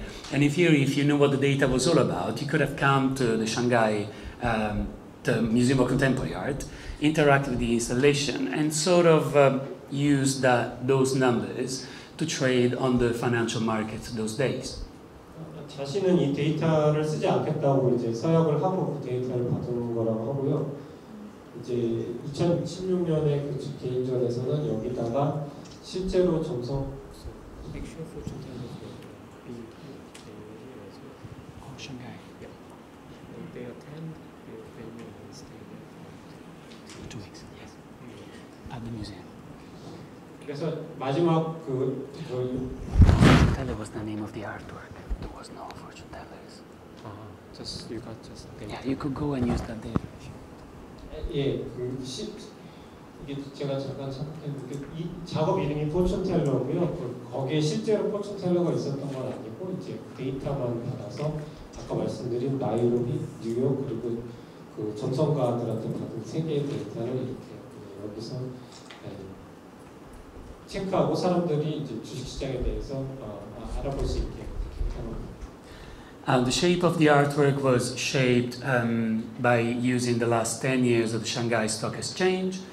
The same graphs were actually screen printed on each one of the flags, and each one of the flags had the data from the data analysts, the scientists, and the financial astrologer. 아까 말씀드렸듯이 이런 세 소스에서 이렇게 받았고 이제 여기서 보여지는 그 이미지는 이제 그 동안의 상해 그 주식 시장이라든가 그런 곳에서의 그래프로 만들어졌다고 합니다.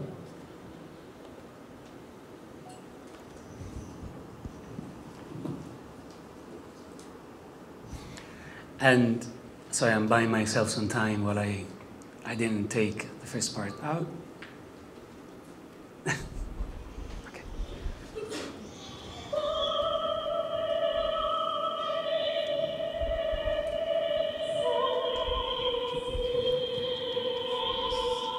So you can hear the numbers.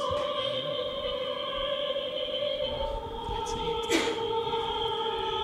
it. So what is happening here? These three sopranos this time are singing in Chinese the numbers in as much as it was happening on the previous piece for Lehman Brothers, except that these times are the forecasts of the movement of the market. 이 노래는 이제 중국의 오페라 싱어들이 부르고 있는데요. 소리 그 넘버를 이렇게 숫자를 노래로 얘기하고 있다고 합니다. Then, okay, so in May 2010, the US market crashed big way. And in a matter of seconds, and then it took it like 16 minutes to recover, it burned $1 trillion. And to nowadays, nobody can provide a sound explanation of what actually happened. Some people went to jail, probably too few for the whole thing. And nobody actually can tell what happened then, except for the fact that they can point out to the huge presence of too many machines operating on the market, too many machines reading the news, passing this information to the machines operating onto the market, and too many machines writing some of those news. 네, 2010년도에 미국에서 미국의 그 스톡 마켓 시장이 16분 정도 1 trillion in 16 minutes to recover. 먹통이 되면서 이제 그동안에 엄청나게 많은 돈이 증발을 했다고 하는데요. 근데 누가 왜 이렇게 됐는지는 아직 잘 모르지만 사람들이 생각하는 건 너무 많은 기계들이 거기에 연결이 돼 있었기 때문에 그런 크래시가 일어났다고 생각하고 있다고 합니다. And so I wanted to make like something that was taking inspiration from this crash. I used the only thing that I had available, which is the way that the crash looked like at the moment it happened in May 2010. And I went to look for scientists who could provide an explanation of what had happened. 그래서 이제 알 수 있는 건 그 폭락이 있었다는 것만 알 수 있었기 때문에 이제 과학자들한테 가서 어떤 식으로 이제 분석을 하고 있는지 알아보려고 했다고 합니다. And I got in contact with a scientist who's an expert in gas chromatography, which is a specific process that is normally used in forensic, how do you say, like forensic science. It's a forensic science. And it's used to find out the origins and the evidences of crimes. 이제 생층 분석법, 그러니까 크로마토그래피를 이용해서 이제 그 분석을 하는 것이 굉장히 흥미로웠다고 하는데요. 이제 그 법의학에서도 쓰는 그런 크로마토그래피, 색조 분석을 통한 그것이 이제 여러분들께 소개해드리고 싶습니다. I gave the science this data, and I got back this other data. And apart from the fact that they look strikingly similar, the first one is the actual flash crash. The second one is the molecule of the ylang-ylang, or the flower of flowers, which is an amazing, rather feminine fragrance. 그 앞뒤의 데이터가 굉장히 비슷한데요. 첫 번째 그 색조표로 나오는 이제 그때 주식 시장이 그 폭락했을 때 그때 데이터고요. 뒤에 거는 일랑일랑 그 꽃의 그 성분 분석입니다. At that point, I contacted a perfumier who works at the Royal Society of British Perfumers near the Royal Academy in London, and he very kindly accepted to take this data. 그 데이터를 통해서 이제 실제 퍼퓸을 만들어 보게 됩니다. And transformed it into what it is, a perfume. So he made an ylang-ylang fragrance. 그래서 이제 협력을 통해서 만들어진 이 일랑일랑 그 데이터를 통해서 만든 이 퍼퓸은 Because the idea was, what is this thing? If we don't know what it is, we can't really talk about it. Many people were saying, so we need to transform it into something. We need to make it like a physical thing that we can all experience. So it's not exactly ylang-ylang.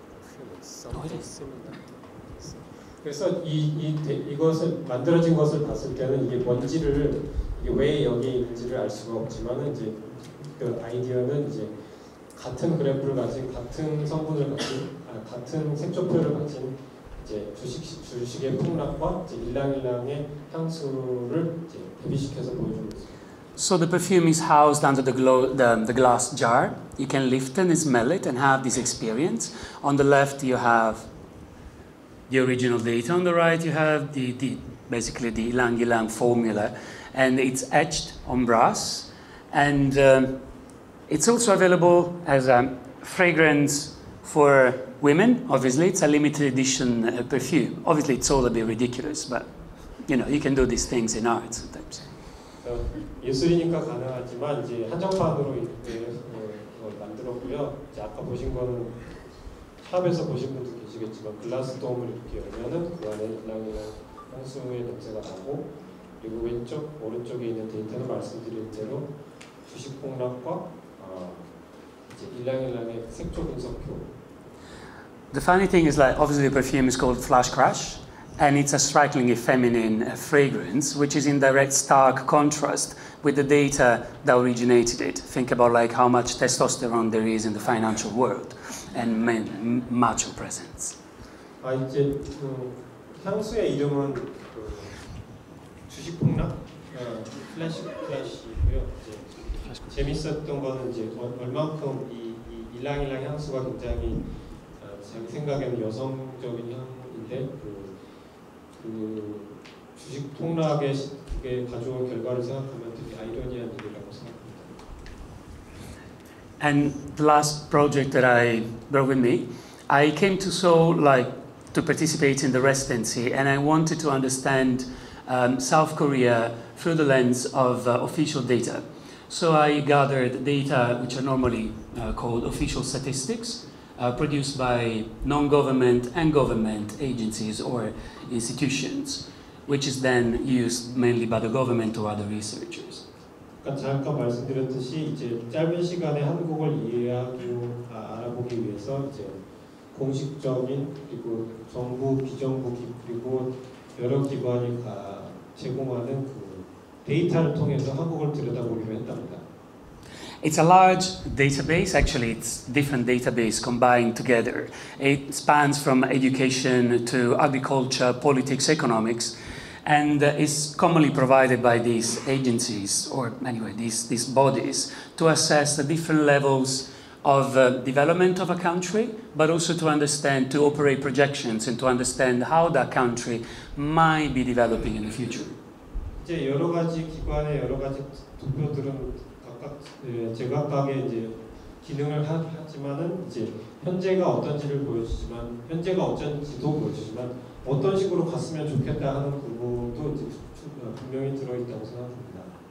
At the same time, I was looking for alternative sources of knowledge, something that could be obviously gathered into like a database, something that was feeling very practical, but more connected to the culture that was giving me hospitality. And that is when I met Saju. 그래서 어떤 지식의 원천 그리고 집단 지식의 원천과 소스를 찾기 위해서 이제 한국 사회를 이해하기 위해서 이제 그런 데이터 소스를 찾다가 만난 것이 사주입니다. You all know Saju, and probably you know far more than I do. But 여러분들이 더 잘 알고 계실 거예요. And it was thanks to the amazing collaborators and friends here in Seoul, but also it was because I was able to meet with Professor Saju Master Janishin, who very kindly came here today. And I asked her, like a few weeks ago, I guess, the same questions that you would normally ask these official statistics that I gathered at the beginning. 평소에 그런 공식 통계를 수집할 때와 마찬가지로 이제 도움을 주신 자네신 선생님한테 이제 사주에서 어떻게 이야기하는지 물어봤답니다. So normally official statistics will give you answers about like the number of jobs which will be created or probably lost over the next 1, 2, 3 years. And what I was doing instead, I went to see Saju Master Janishin and I asked her questions like, will the agricultural sector continue to be subsidized over the next few years? Which obviously everybody knows it's a current problem affecting South Korean 그래서 이제 society. 그 데이터에서 이야기해 주는 거 말고 이제 사주 데이터를 통해서 저희가 알고 싶었던 질문은 뭐 이를테면은 이 농업이 앞으로 한국에서 농업이 계속 내리막길을 걸을 것이니까 뭐 이런 질문들을 했다고 합니다. Another question was, will the actual government produce effective policies to protect the vulnerable senior part of the population? 그리고 이제 노령 인구 증가에 대한 어떤 정부가 좀 제대로 된 대책을 내놓을 수 있을까요? 뭐 이런 거를 이제 사주에서 들어갔다고 합니다. Will the conglomerates maintain the power? Conglomerates, treble. Treble? The big treble. How do you pronounce? Sorry, Mike. Treble. Will they maintain the power? What is the future of treble? 그래서 재벌이 계속 힘을 가지고 있을까요? 앞으로는 어떻게 재벌이? And so on and so forth. And Saju requires date of birth and the time of the person, or in this case, the embodiment of the person, like South Korea, that we wanted to know the future of, or anyway, even to know the past. Obviously, thanks to Saju, we decided to use the 15th of August, 1948, as the date of inception of South Korea, of the actual republic. 아까 점성술과 비슷하게 이제 잘 아시겠지만 한국의 미래를 보기 위해서 한국의 생년월일 48년 8월 15일을 이제 생년월일로 넣고 이제 운명을 이제 운명의 데이터를 수집하기 시작했습니다. Now, to give you an example, obviously I know very little about Saju, and I'm reading the book, the amazing book written by Janet Shin, and I'm still at the beginning because I find it rather complicated, very, very, very practical, and at the same time fairly complex. But just to give you an example, when I asked about the future of agriculture in South Korea, if you look at the Saju of South Korea behind me, you will see, although they're a bit faded at the moment because of my JPEG not being, I should have give you more colors. 질문을 했을 때 이제 사주에서는 한국이라는 사람 그런 그 생명을 가진 그것이 어떤 식으로 이제 농업과 연관이 되는지를 얘기해 보고 싶었습니다. 얘기해 보겠습니다. As you can see there, you have white elements, meaning metal. Black elements, you see like in fade gray, which is water. And then you have a yellow one on top right, okay? So there isn't space, or is it seem to remember, for agriculture. In this vision, there is space for other types of developments of the industry, such as in this case, in this space of 10 years of development of Saju, there is space mainly for informatic, so the flow of information, which is water, and then metal, silicon, computer-based type of technology, which, as you all know, are like areas in which South Korea excels. 제가 사주를 잘 몰라서 제대로 들었는지 모르겠는데요. 금이 많아서 이제 아무래도 농사는 안 될 것 같고 향후 10년 동안. So, what's the water is which one? Water is the white one? The black one? Black one. Metal is white. Do you see a little bit? 이따가 자세히 물어보겠습니다. 어쨌든 그래서 금과 뭐 이런 게 많아서 이제 실리콘 그런 산업 쪽으로 더 이제 해야 되고 금속이나 이런 게 좀 안 되니까 그런 10년 내에는 농업이 좀 힘들겠다 얘기를 들었다고 합니다. It's a bit. It's complex, obviously. It's like a very, very old discipline. And you know it more than I do, obviously. So forgive my brutalization of the discipline. So what I use this data for, I recorded this very long conversation with Saju Master, and I used all the reports I could gather from the official statistics, and I transformed that one into data that could be used to feed a rather simple artificial intelligence system. 이제 이 사주 마스터 분과 나눈 이야기들을 계속 리코딩을 해서 이제 데이터를 도출해냈고요. 이제 이 데이터를 이제 AI에 이제 연결시킬 수 있게 준비했다고 합니다.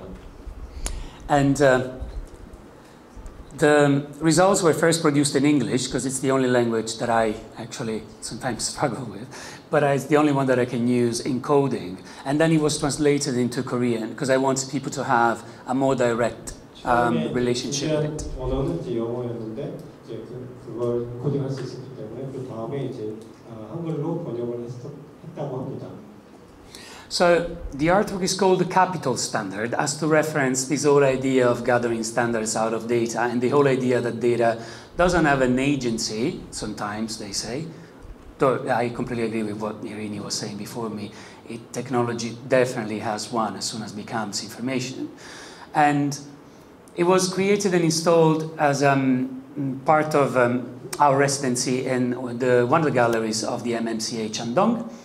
Each sculpture was modeled on a sample of gathered data, and it was created in metal or extruded aluminium profile and in screen printed paper.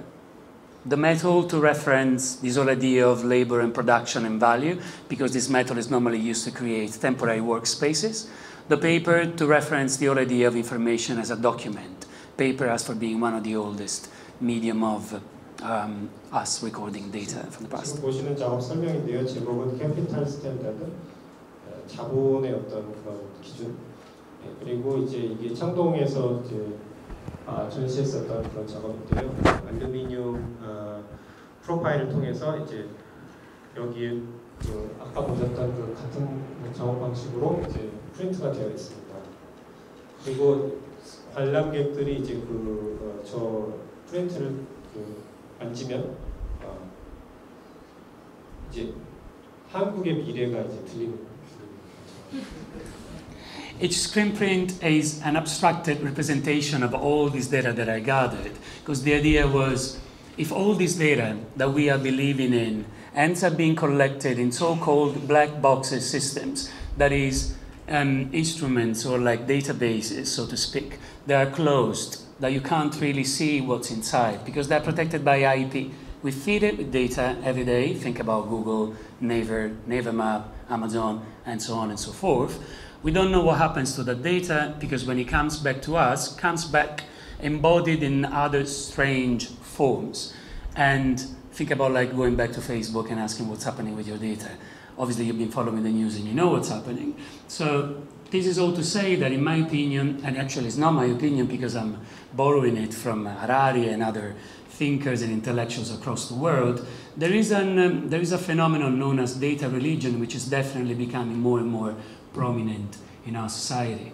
혼자 본인의 생각은 아니고 여러 좋은 분들의 이제 생각이긴 하지만 이제 그 블랙박스처럼 우리가 데이터를 매일매일 쓰고 이용하고 그렇게 하는데 그리고 그런 기술들을 이용하는 이게 어떻게 왔는지 어떤 과정을 통해서 왔는지는 잘 모르고 알기 힘들고 알려고 하지 않고 하는 그런 메타포의 여기도 이제 여러 가지 데이터를 이렇게 쓰지만 그리고 심지어는 이제 사주까지도 이제 이용하는 사람은 그게 어떤 과정을 통해서 우리한테까지 왔는지를 모르기 때문에 그런 것을 한번 보여주고 싶었다고 합니다.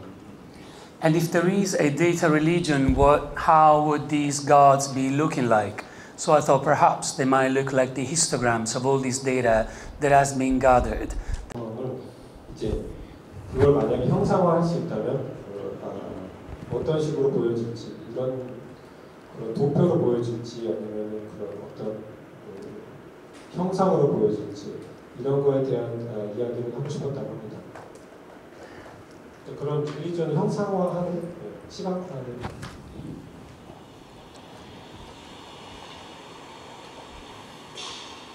우측이 본격적으로 개선되고 있습니다. Can you hear? 우린 극단적인 영향을 미칠 것입니다. 올바른 구조가 충돌하거나 불이익을 당합니다.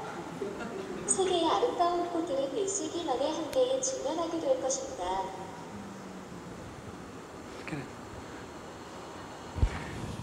And so, all this data is used to train this AI. I had very little time to do it. 시간이 좀 굉장히 짧았는데요. AI 트레이닝 And it sometimes makes very little sense. sometimes makes very interesting comments. 말이 안 될 때도 많이 있고 굉장히 말이 될 때도 있습니다. It has three different personalities, because I can only make 3 artworks, basically, because we didn't have much space there, and there's like quite a few artists exhibiting. But imagine that you could create a few of them. Each one would have different personalities, meaning different levels of importance. They would say, okay, I believe more in the data gathered from the official statistics and less in SAGU, or the other way around, in order to make these comments or predictions. 시간이 없어서 여러 가지 성격을 만들어내지 못했지만 여러분이 상상해 보시면 And had you and if you had more time to train this artificial intelligence, you might start blurring the boundaries of what actually is the official statistics data and what is actual the SAGU reading. So ultimately, it's this whole idea of what it is that we believe in it, and why do we choose to believe in the things that we believe. So it's one of those big questions that we might ask ourselves like every once in a while. And the difference, like in this case, I hope that the artwork, by embodying these two sources of knowledge, hence belief in a way, it might act as the metaphor of, oops, this goes back, a metaphor of our contemporary times, where we no longer are able, we will no longer be able to tell what would be reality and what would be the filtered reality coming through data back to us. 하나의 메타포로서 이제 작업을 했고 아까 말씀드렸듯이 이제 더 훈련을 시켰으면은 이제 더 어떻게 보면 두루뭉실하게 얘기해서 더 사람들이 믿음을 줄 수 있게 그렇게 하면은 이제 현실이랑 우리가 데이터로 받아들이는 현실이랑 그 경계가 좀 모호해지고 그 부분을 메타포로 이야기를 하고 싶었던 부분도 있다고 합니다. And it also means, and this is, I think, like something that could be interesting for you as for being Koreans, that to me, like I never encountered like a place so far where there is this type of knowledge, where the only critiques that I had from people who said that they didn't believe in SAGU is because it's based on an old database, which is amazing if you think about it. 네, 그래서 여러분, 그러니까 우리가 한국 사람이라서 또 더 재미있게 보는 부분도 있었을 것 같은데요. 그래서 어떤 자기가 작업을 할 때 이런 데이터를 가지고 하면은 사람들이 이제 어떤 것을 믿고 어떤 것을 믿지 않는가에 대한 부분도 재밌었고요. 뭐 사주 안 믿는 사람을 여기서 한번 봤는데, 아, 나는 사주 안 믿어. 왜냐하면 되게 옛날 데이터에 기반한 거니까라고 얘기를 해서 그 부분이 재밌었다고 합니다. And I can see extremely interesting scenarios for the society if you start cross-referencing SAGU, which in my opinion, I tried it once, was rather accurate, at least about my past. If you start thinking what's going to happen to that type of data if it's cross-referenced with data coming from social media, from the books you read on Amazon's, books that you read while they are reading you, from biometric data, think about people who get inserts, little tags, to be able to, or even wearing like Apple iPhones or Nike, wearing Apple watches or Nike field bands. 우리가 접할 수 있는 자료, 뭐 아마존이라든가 페이스북이라든가 이런 곳에서 갖는 그 데이터들과 한번 비교해서 연동해서 혼합해서 사용해 보면 재밌을 것 같다고 합니다. I will dare to say that there is an interesting like future ahead for all of us, but I think this country is specifically like equipped to like deal with like either the consequences, somebody might say the opportunities of such amazing sources of knowledge being able to be combined, because AI obviously will be more and more part of our daily life. 그래서 특히 한국에서의 그런 데이터 사용이라든가 그 믿음에 대한 문제가 되게 자기는 기대되고 어떻게 진행될지 궁금하다고 합니다. That's it. Thank you. Hi everyone, thanks for coming, and then thanks for staying until the end. I know it's a little late, but it's almost done. So my name is Lisa. I'm an artist. I'm currently based in New York, And my background is in fine art, and I started studying like art and technology, like interactive art, for my master's degree at New York University. So I've been using technology in my work for about 7 years now. 안녕하십니까. 오늘 와주셔서 감사드립니다. 그리고 끝까지 남아주셔서 감사드리는데요. 이제 거의 끝났으니까 진행을 해보도록 하겠습니다.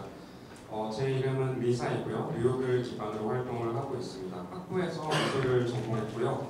제 대학원은 NYU에서 예술과 기술에 관한 전공을 공부를 했습니다.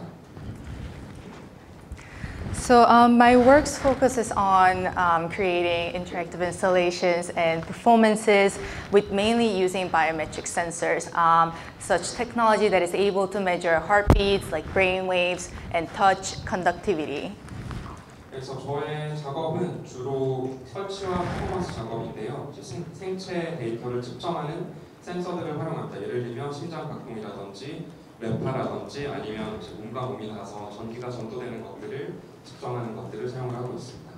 So the reason why I became very interested in using like biometric sensors is because I was interested in like understanding my own emotion and like human relationship. 제가 이런 센서들을 사용하게 된 것은 저의 감정이라든지 아니면 인간 관계를 측정하는 것에 관심이 또 있었고요. So I've been using these technology as tools to visualize and sonify emotional and bodily measurements. 그래서 말하자면은 어떤 감정적인 그리고 신체 움직임들을 시각화하고 음향으로 바꾸는 것의 도구로서 이러한 센서들을 그동안 사용을 해온 것이죠. So I'll be covering these topics today. So I noticed that I've experienced that there's a lot of interest in interactive art, like digital art these days. And definitely technology has provided artists with new tools for creative expression. 그래서 지금 이제 PPT 파일에서 보이는 주제들을 오늘 발표해서 다루고자 하는데요. 제가 보니까 미디어 아트라든지 인터랙티브 아트, 디지털 아트에 대한 관심이 최근에 아주 많은 것을 볼 수 있었습니다. 그리고 제 생각에는 지금까지 발전된 기술이 작가들에게 이러한 것들을 창의적으로 표현할 수 있는 도구가 되었던 것 같습니다.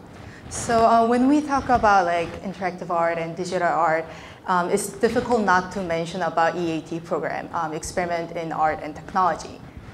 그리고 이런 인터랙티브 아트라든지 디지털 아트를 논함에 있어서 E.A.T를 빼놓고 얘기할 수가 없는데요.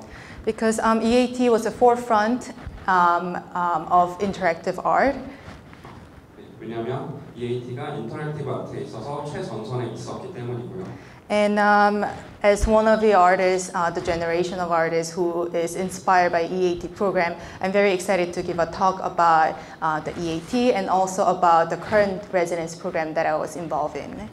그래서 E.A.T의 활동에 크게 영감을 받은 세대에 속하는 작가로서 E.A.T에 대해서 소개하고 그리고 제가 지금 참여하고 있는 레지던시 프로그램에 대해서 오늘 소개할 수 있어서 무척 기쁘다는 말씀드리고 싶습니다. So E.A.T. Experiment in Art and Technology was a non-profit organization that was established to develop collaboration between artists and engineers. E.A.T에 대해서 좀 소개를 드리면 비영리 단체였고요. 예술가와 엔지니어들의 협업을 도모하기 위해서 만들어진 기관이었습니다. So it was officially launched by engineers like Bell Lab engineers Billy Kluver and Fred Bautauer and artists Robert Whitman and Robert Weisenberg.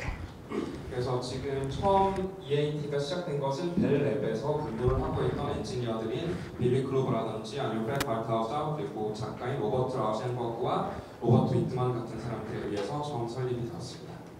So in 1966, 10 New York-based artists with 30 engineers and scientists from Bell Labs created this groundbreaking avant-garde performance with using technology in 1966. 그래서 1966년에 뉴욕을 기반으로 활동하는 예술가 10명과 당시 벨랩에서 근무하고 있던 30명의 엔지니어들과 과학자들이 말씀드리고자 하는 획기적인 아방가르드 퍼포먼스를 새로운 기술을 사용해서 만들어냈습니다. So it's called 9 Evenings, Theater and Engineering. 그 퍼포먼스의 제목은 9번의 밤, 연극과 공학이라는 작업이었습니다.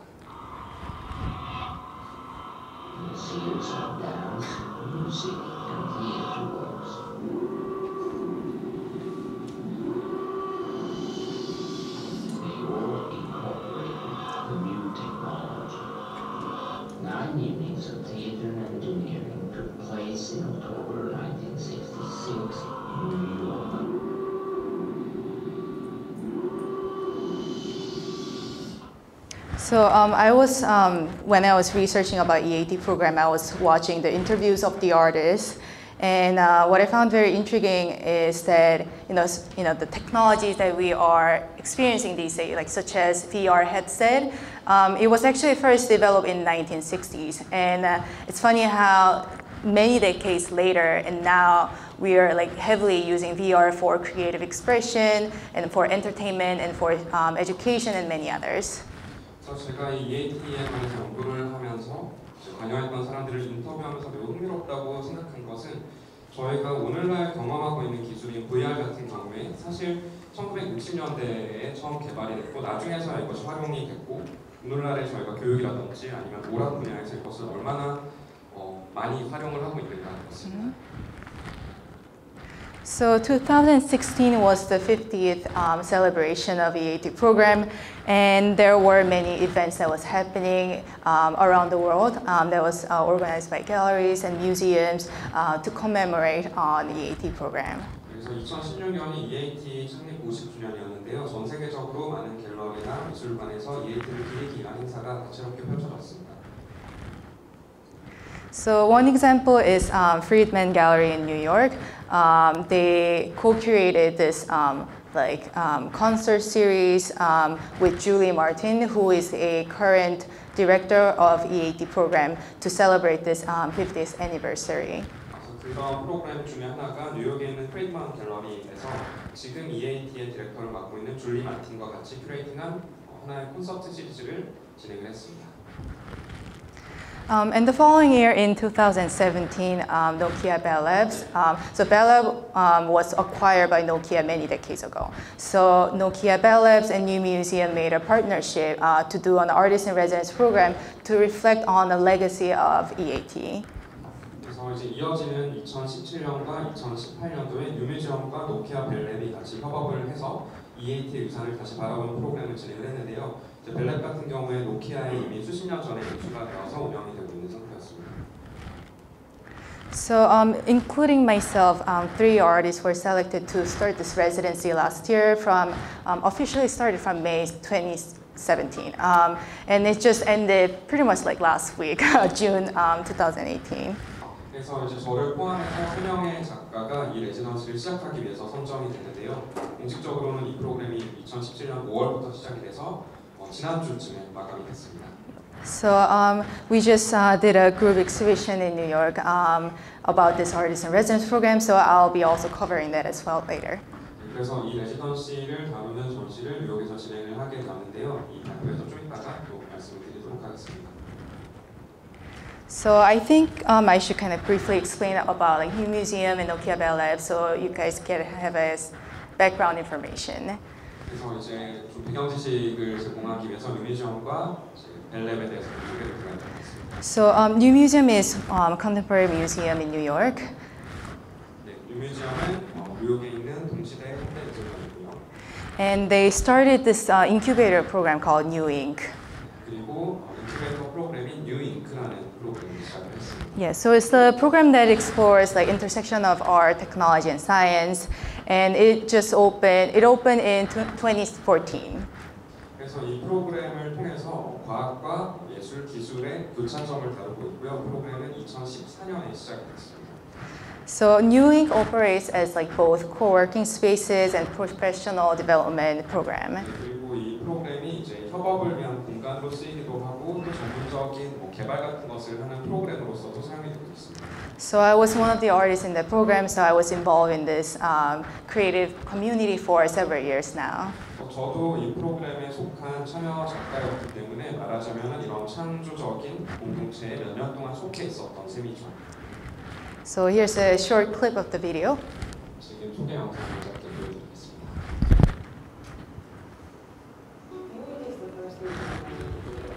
Was founded by the museum in 2014 as a creative hub and professional development program for 100 artists, designers, and creative entrepreneurs. We're looking at the intersection of art, design, and technology, and how new forms of practice and models are emerging in this space. We offer a shared workspace for about 100 practitioners. It's a curated community that includes creates independent artists and designers, creative studios, and startups. And we pair that with a professional development program that tries to support, empower, and enable these creatives to build a thriving, sustainable practice that is cutting edge, that is experimental, that is often to envision, build, and shape the future. So this is a video of Nokia Bell Labs, which is located in New Jersey. It's about 1 hour to 1.5 hour driving distance from Manhattan, New York City. 지금 보시는 것은 노키아 벨 랩의 소개 영상인데요. 뉴욕에서 1시간에서 1시간 반 정도 자동차 거리를 뉴저지에 자리하고 있습니다. So an easy way to explain about Nokia Bell Lab is that it was like Google right now. They created like radio, astronomy, telephone exchange switches, transistors, operating system Unix, and also programming language called C++. 그래서 노키아 벨 랩을 좀 쉽게 설명하자면 요즘에 구글 같은 곳이었고요. 전파 천문학 장비라든지 전화 교환 스위치라든지 트랜지스터나 컴퓨터 운영체제인 유닉스, 프로그래밍 언어인 C++ 같은 것들이 개발된 곳입니다. And Nokia Bell Lab is also famous for having engineers, like 8 researchers and engineers who was awarded Nobel Prize. 그리고 또 유명한 것이 노벨상을 받은 엔지니어 8명이 속한 곳이기도 합니다. And also in 1966 to 67, artist Namjoon Paik also worked with Bell Lab engineers to do a collaboration.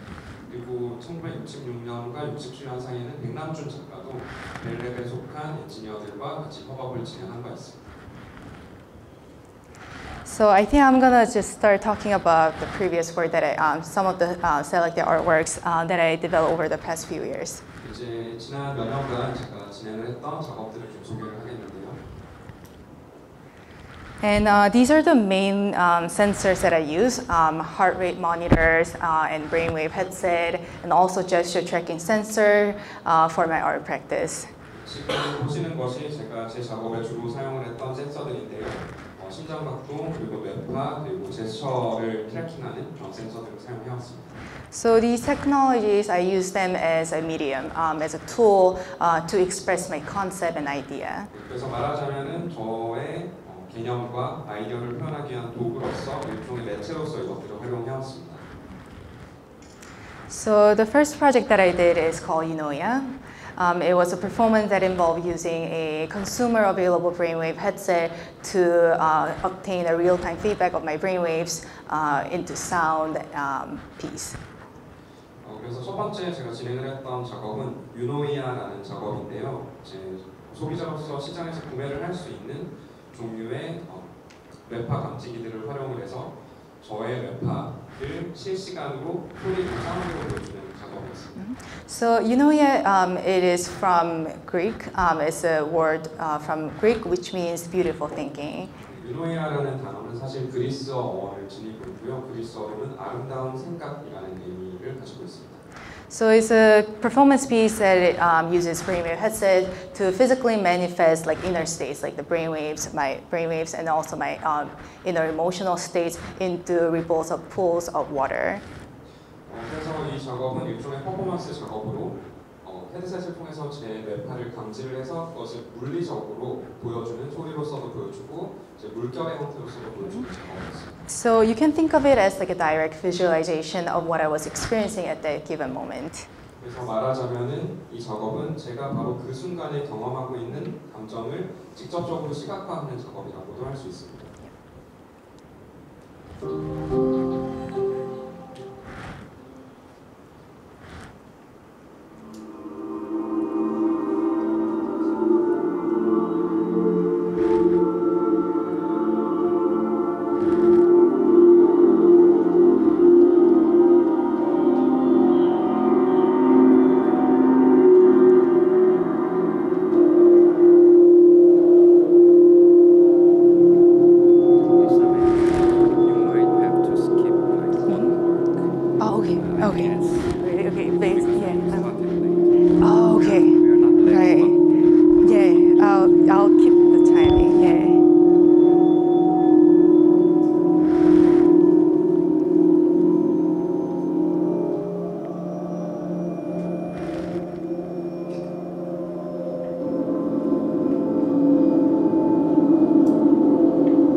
So I use a brainwave headset that is able to measure. So each company has a very different algorithm in analyzing brainwaves, and this headset that I use was able to analyze a person's, the user's emotional states. 그래서 이 뇌파를 측정하는 제품을 만드는 회사들마다 각각 분석 알고리즘이 조금씩 다른데요. 제가 활용했던 제품은 사용자의 감정 상태를 분석할 수 있는 기능이 있는 제품이었습니다. So in real time, when I was wearing this headset, surrounded by this installation, depending on whether I was frustrated or meditated or excited, the sound was being modulated in real time. The volume gets louder or tranquil, depending on the currently detected brainwave data. 그래서 제가 이 설치물에 둘러싸여 있는 동안 제가 느끼는 어떤 감정들을 실시간으로 감지를 해서 명상을 하고 있는지 아니면 당황을 하고 있는지 이런 식으로 시각화해서 보여주는 작품이었습니다. And Luma was a sound responsive installation that I developed with another collaborating artist, Kevin Seoff. 그리고 지금 소개드릴 루마라는 작품은 저와 협업을 한 작가인 케빈 시우프랑 함께 만든 작업이고요. 사운드에 반응하는 빛 설치 작업이었습니다.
So there's like internal LEDs inside each sculptures, and the microphone is in the middle, and depending on how loud they sing or the person speak onto the microphone, the light cluster starts to be illuminated. So the brightness is being modulated in real time. 그래서 이 각각의 설치 안에 내부에 LED가 설치가 되어 있어서요. 가운데 설치된 마이크에 얼마나 크게 노래를 부르거나 말을 하는지에 따라서 빛의 덩어리들이 소리의 크기에 따라서 반응을 하는 그런 작업이었습니다. And Harmonic is an interactive performance piece that uses bodies of participants as instruments, turning their heartbeats into a symphonic ensemble. 그리고 다음 작업인 파티믹 같은 경우는 인터랙티브 퍼포먼스 작업이었는데요. 이 작업에 참여하는 참여자들의 몸을 악기로서 활용을 하고 이분들의 심장 박동을 일종의 앙상블 교향곡으로 실시간으로 연주해내는 작업이었습니다. So harmonic is the term that I coined. It means creating harmony with heartbeats. So it's like heart plus like heart combined with harmony. 그래서 이 하모닉이라는 단어는 사실 제가 만들어낸 단어인데요. 심장의 박동으로 교향곡을 만들어내기, 하모니를 만들어내기라는 그런 의미를 지니고 있습니다. So each individual is wearing a heart rate monitor around their chest, and each one of them is assigned with a very specific instrument sound, like cello, violin, bassoon, marimba, and so on. 그래서 이 작업에 참여하는 각각의 참여자들의 가슴에 심장 박동을 측정할 수 있는 모니터기를 달고 각각의 참여자들이 첼로, 피아노, 바이올린, 마림바 같은 특정한 악기의 역할을 부여받게 되는 것입니다. So during the performance, I acted as like a conductor, giving the participants like some instructions, like and activities, and in real time, their heartbeat is making the sound. 그래서 이 작업에서 저는 일종의 지휘자 역할을 해서 참여자들에게 어떤 활동을 할지를 지시를 내리는 역할을 했고요. 거기에 따라서 조리가 달라지게 되는 것이었어요.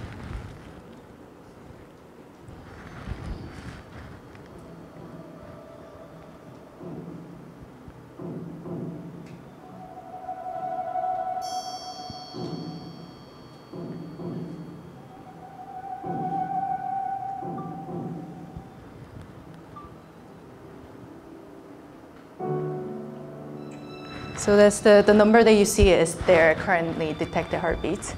그래서 지금 화면에 보이는 숫자가 참여자들의 현재 심장 박동수를 나타냅니다.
So this is another performance piece that I recently did in Taiwan.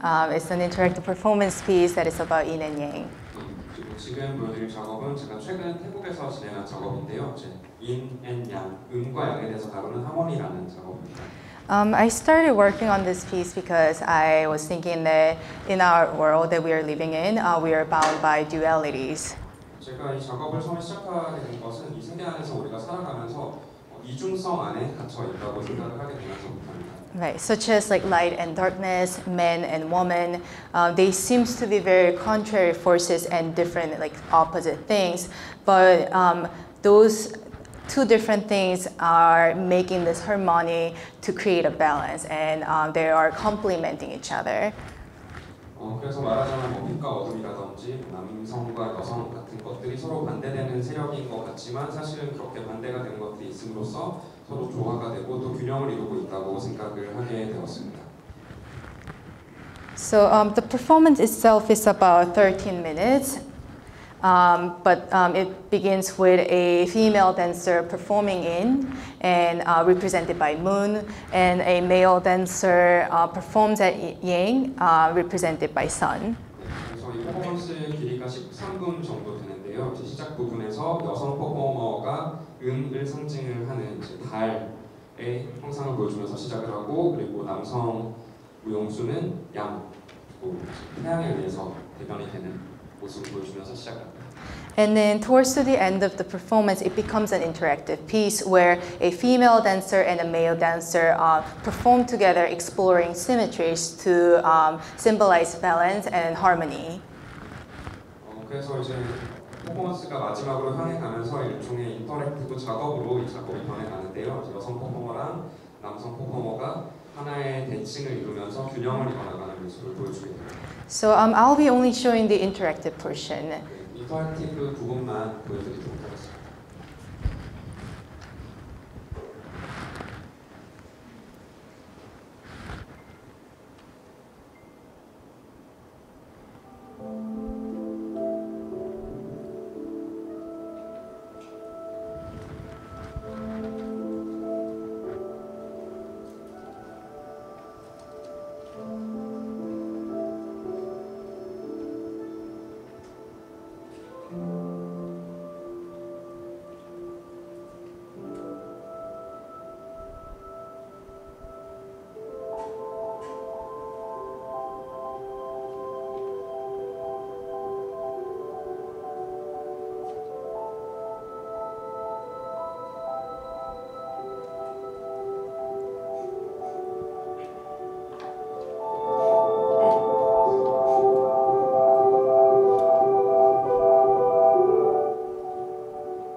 So it uses a touch sensor. It's very similar to what Fabio was using, is the bare conductive paint. So whenever the performer is making the skin-to-skin contact, it amplifies the sound. 그래서 이제 이 작업에서는 터치 센서를 사용을 해서 퍼포머들이 서로 닿을 때마다 이제 소리가 반응해서 커지는 형태를 활용했습니다. And finally, Blooming is an interactive installation that I recently created for this Nokia Bell Labs and 뉴뮤지엄's Artist in Residence program. 그리고 마지막으로 소개해드릴 블루밍이라는 작업은 최근에 진행한 작업인데요. 노키아 벨랩스랑 뉴뮤지엄이 같이 했던 아티스트 인 레지던스 프로그램에서 만든 작업입니다. So it was recently exhibited at Mana Contemporary. That's the name of the gallery in New Jersey. It opened in late April and just ended about 10 days ago. 그래서 이 작업을 이제 뉴저지에 있는 마나 컨템포러리라는 공간에서 4월 말부터 해서 6월 초까지 보여줬는데요. 열흘쯤 전에 전시가 끝났습니다. So blooming is about the importance of touch and physical presence in our lives. 그래서 이 작업이 다루고 있는 것은 터치, 서로 닿는 것의 중요성과 그리고 우리 삶에서의 존재의 중요성에 대한 작업입니다. Yeah, the reason why I started this project is because we are living in this digital and globalized world. It allows us to be connected more than ever. We are using cell phones, like social networking services, to connect with our friends, families, and lovers. But I felt that there's always this alienation. Like there is the sense of missing, sense of isolation, even the technology is very advanced. 제가 이 작업을 하게 된 이유는 저희가 지금 어느 때보다도 더 디지털화되고 세계화되어서 연결된 사회에서 살고 있고 전화기라든지 아니면 SNS를 통해서 친구나 가족, 연인들과 연결이 되어 있는 것 같지만 그 어딘가에 항상 뭔가 소외되었다는 느낌이 있고 고립되었다는 생각이 있고 뭔가 상실했다는 느낌이 있다는 걸 생각하면서 이 작업을 시작을 하게 됐습니다. So it is an interactive audiovisual installation piece that only responds to in-person interactions. Yeah. 그래서 이 작업을 좀 설명드리면 인터랙티브 시청각 설치 작업이고 이제 관람객 간에 실제로 물리적인 접촉이 있어야만 반응을 하는 설치 작업입니다. And it is cherry blossom tree. And the reason why I chose that tree as a symbol is because it means social ties, transience of life in East Asian cultures, like especially in Korea, Japan, and China. It's very common to see cherry blossom tree here. 그래서 제가 이 작업에서 활용을 했던 것 중에 하나가 실물 사이즈의 벚꽃나무인데요. 이 벚꽃나무를 활용한 이유는 특히 아시아, 한국, 중국, 일본 같은 곳에서 벚꽃이라는 것이 사회적 연결을 상징하기도 하고 그리고 삶에 있어서 어떤 영속성 같은 것들을 상징을 하는 존재이기 때문이었습니다. So when the participants stand before the tree, they do some physical interactions, whether they're holding hands or whether hugging each other. I'm measuring the heartbeats, gestures, and skin-to-skin contact in real time. And the projection of the tree will start to flourish in peak bloom, or when the audience release their hands or any physical interactions, the tree will collapse into its pre-bud state. 그래서 이제 작품 관람객들이 작품 앞에 서서 손을 잡는다든지 아니면 호응을 하는 것처럼 신체 접촉을 하게 되면 작품이 심장박동 그리고 제스처 그리고 피부와 피부가 닿는 어떤 접촉을 실시간으로 측정을 해서 벚꽃나무가 활짝 피어나는 모습을 보여주게 되고 신체 접촉이 끊어지게 되면 피어나기 전의 모습을 보여주게 됩니다. So the color of the cherry blossom tree will be modulated in real time based on the heartbeats of the participants interacting with each other. 그리고 이제 벚꽃나무의 색깔도 참여자들의 심장 박동수에 따라서 실시간으로 변화하게 됩니다. So when their heartbeat is beating faster, then the flower becomes more red. And then if their heartbeat is in average, like 85 BPM, then the color of the tree is white. 그래서 이제 관객들의 심장 박동이 빨라지면 좀 더 붉은 색깔을 보여주게 되고 이제 평균 심장 박동수라고 할 수 있는 분당 85회 이하로 떨어지면 좀 더 하얀색의 색깔을 보여주게 됩니다. So when the cherry blossom tree flourish, as it does in blooming for this interactive installation, it is a reminder of our human relationship at their peak. 그래서 실제로 벚꽃나무가 활짝 피게 되면 이 작품에서 보는 것처럼 그것이 보여주는 것은 바로 사람과 사람과의 관계가 절정에 이르렀다는 것을 나타내는 것이기도 합니다. Here's a short clip of the video. 짧은 영상을 보도록 하겠습니다.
So depending on the intimacy between the audience members, between friends and families or lovers, the tree either blooms or it blooms and releases the petal. So the more intimate relationship that you are with the other person, it releases the petal. 그래서 이제 더 참여자들이 친밀할수록, 예를 들어서 뭐 가족, 친구, 애인 관계에 더 친밀할수록 이 벚꽃이 피어나서 나중에 꽃잎을 떨어뜨리게 되는 그런 작업이 있는 것입니다. So when we think about like art and technology, they seem like opposite and distinct disciplines, but now living in this like tech-driven world, they are linked more than ever before. 그래서 우리가 예술과 기술에 대해서 생각할 때 이것들이 마치 반대되고 서로 멀리 떨어진 분야처럼 보이지만 사실 오늘날 기술이 이끄는 세계 안에서 이 둘의 관계는 그 어느 때보다 더 가깝게 존재를 하고 있습니다. And I think what bridges art and technology is us as human beings. 네, 그리고 이 예술과 기술이라는 것을 연결하는 것은 우리들 바로 인간이라고 저는 생각을 합니다. So although I'm using a lot of emerging technologies, at the core of my art practice, my works attempts to highlight the qualities that seems innately human, such as emotions like empathy and vulnerability, and nonverbal communications like touch and gestures. 그래서 제가 지금 구상하고 있는 종류의 기술들을 사용을 하고 있는 것 있지만 사실 제 작업의 핵심에는 인간적인 것들, 이를테면 공감이라든지 아니면 우리가 가지고 있는 연약함 아니면 비언어적인 커뮤니케이션 말하자면 서로 몸이 닿는 것이라든지 제스처 같은 것들이 자리를 하고 있습니다. So to sum up all my presentation, I think E.A.T. program has influenced and inspires generation of artists, including myself. And I believe that it is a very interesting moment right now to see all the digital artworks that is being produced. And I'm excited to see what will happen in the near future with digital art. 그래서 제 발표를 짧게 요약을 하자면 E.A.T가 많은 세대들의 저를 포함한 여러 세대의 작가들에게 영향을 주고 영감을 주었습니다. 그리고 아마 가까운 시일 안에 이런 디지털 작업들이 어떤 식으로 만들어질지를 바라보는 것에 있어서 매우 흥분되고 또 흥미진진한 순간이라고 생각을 합니다. Okay, thank you.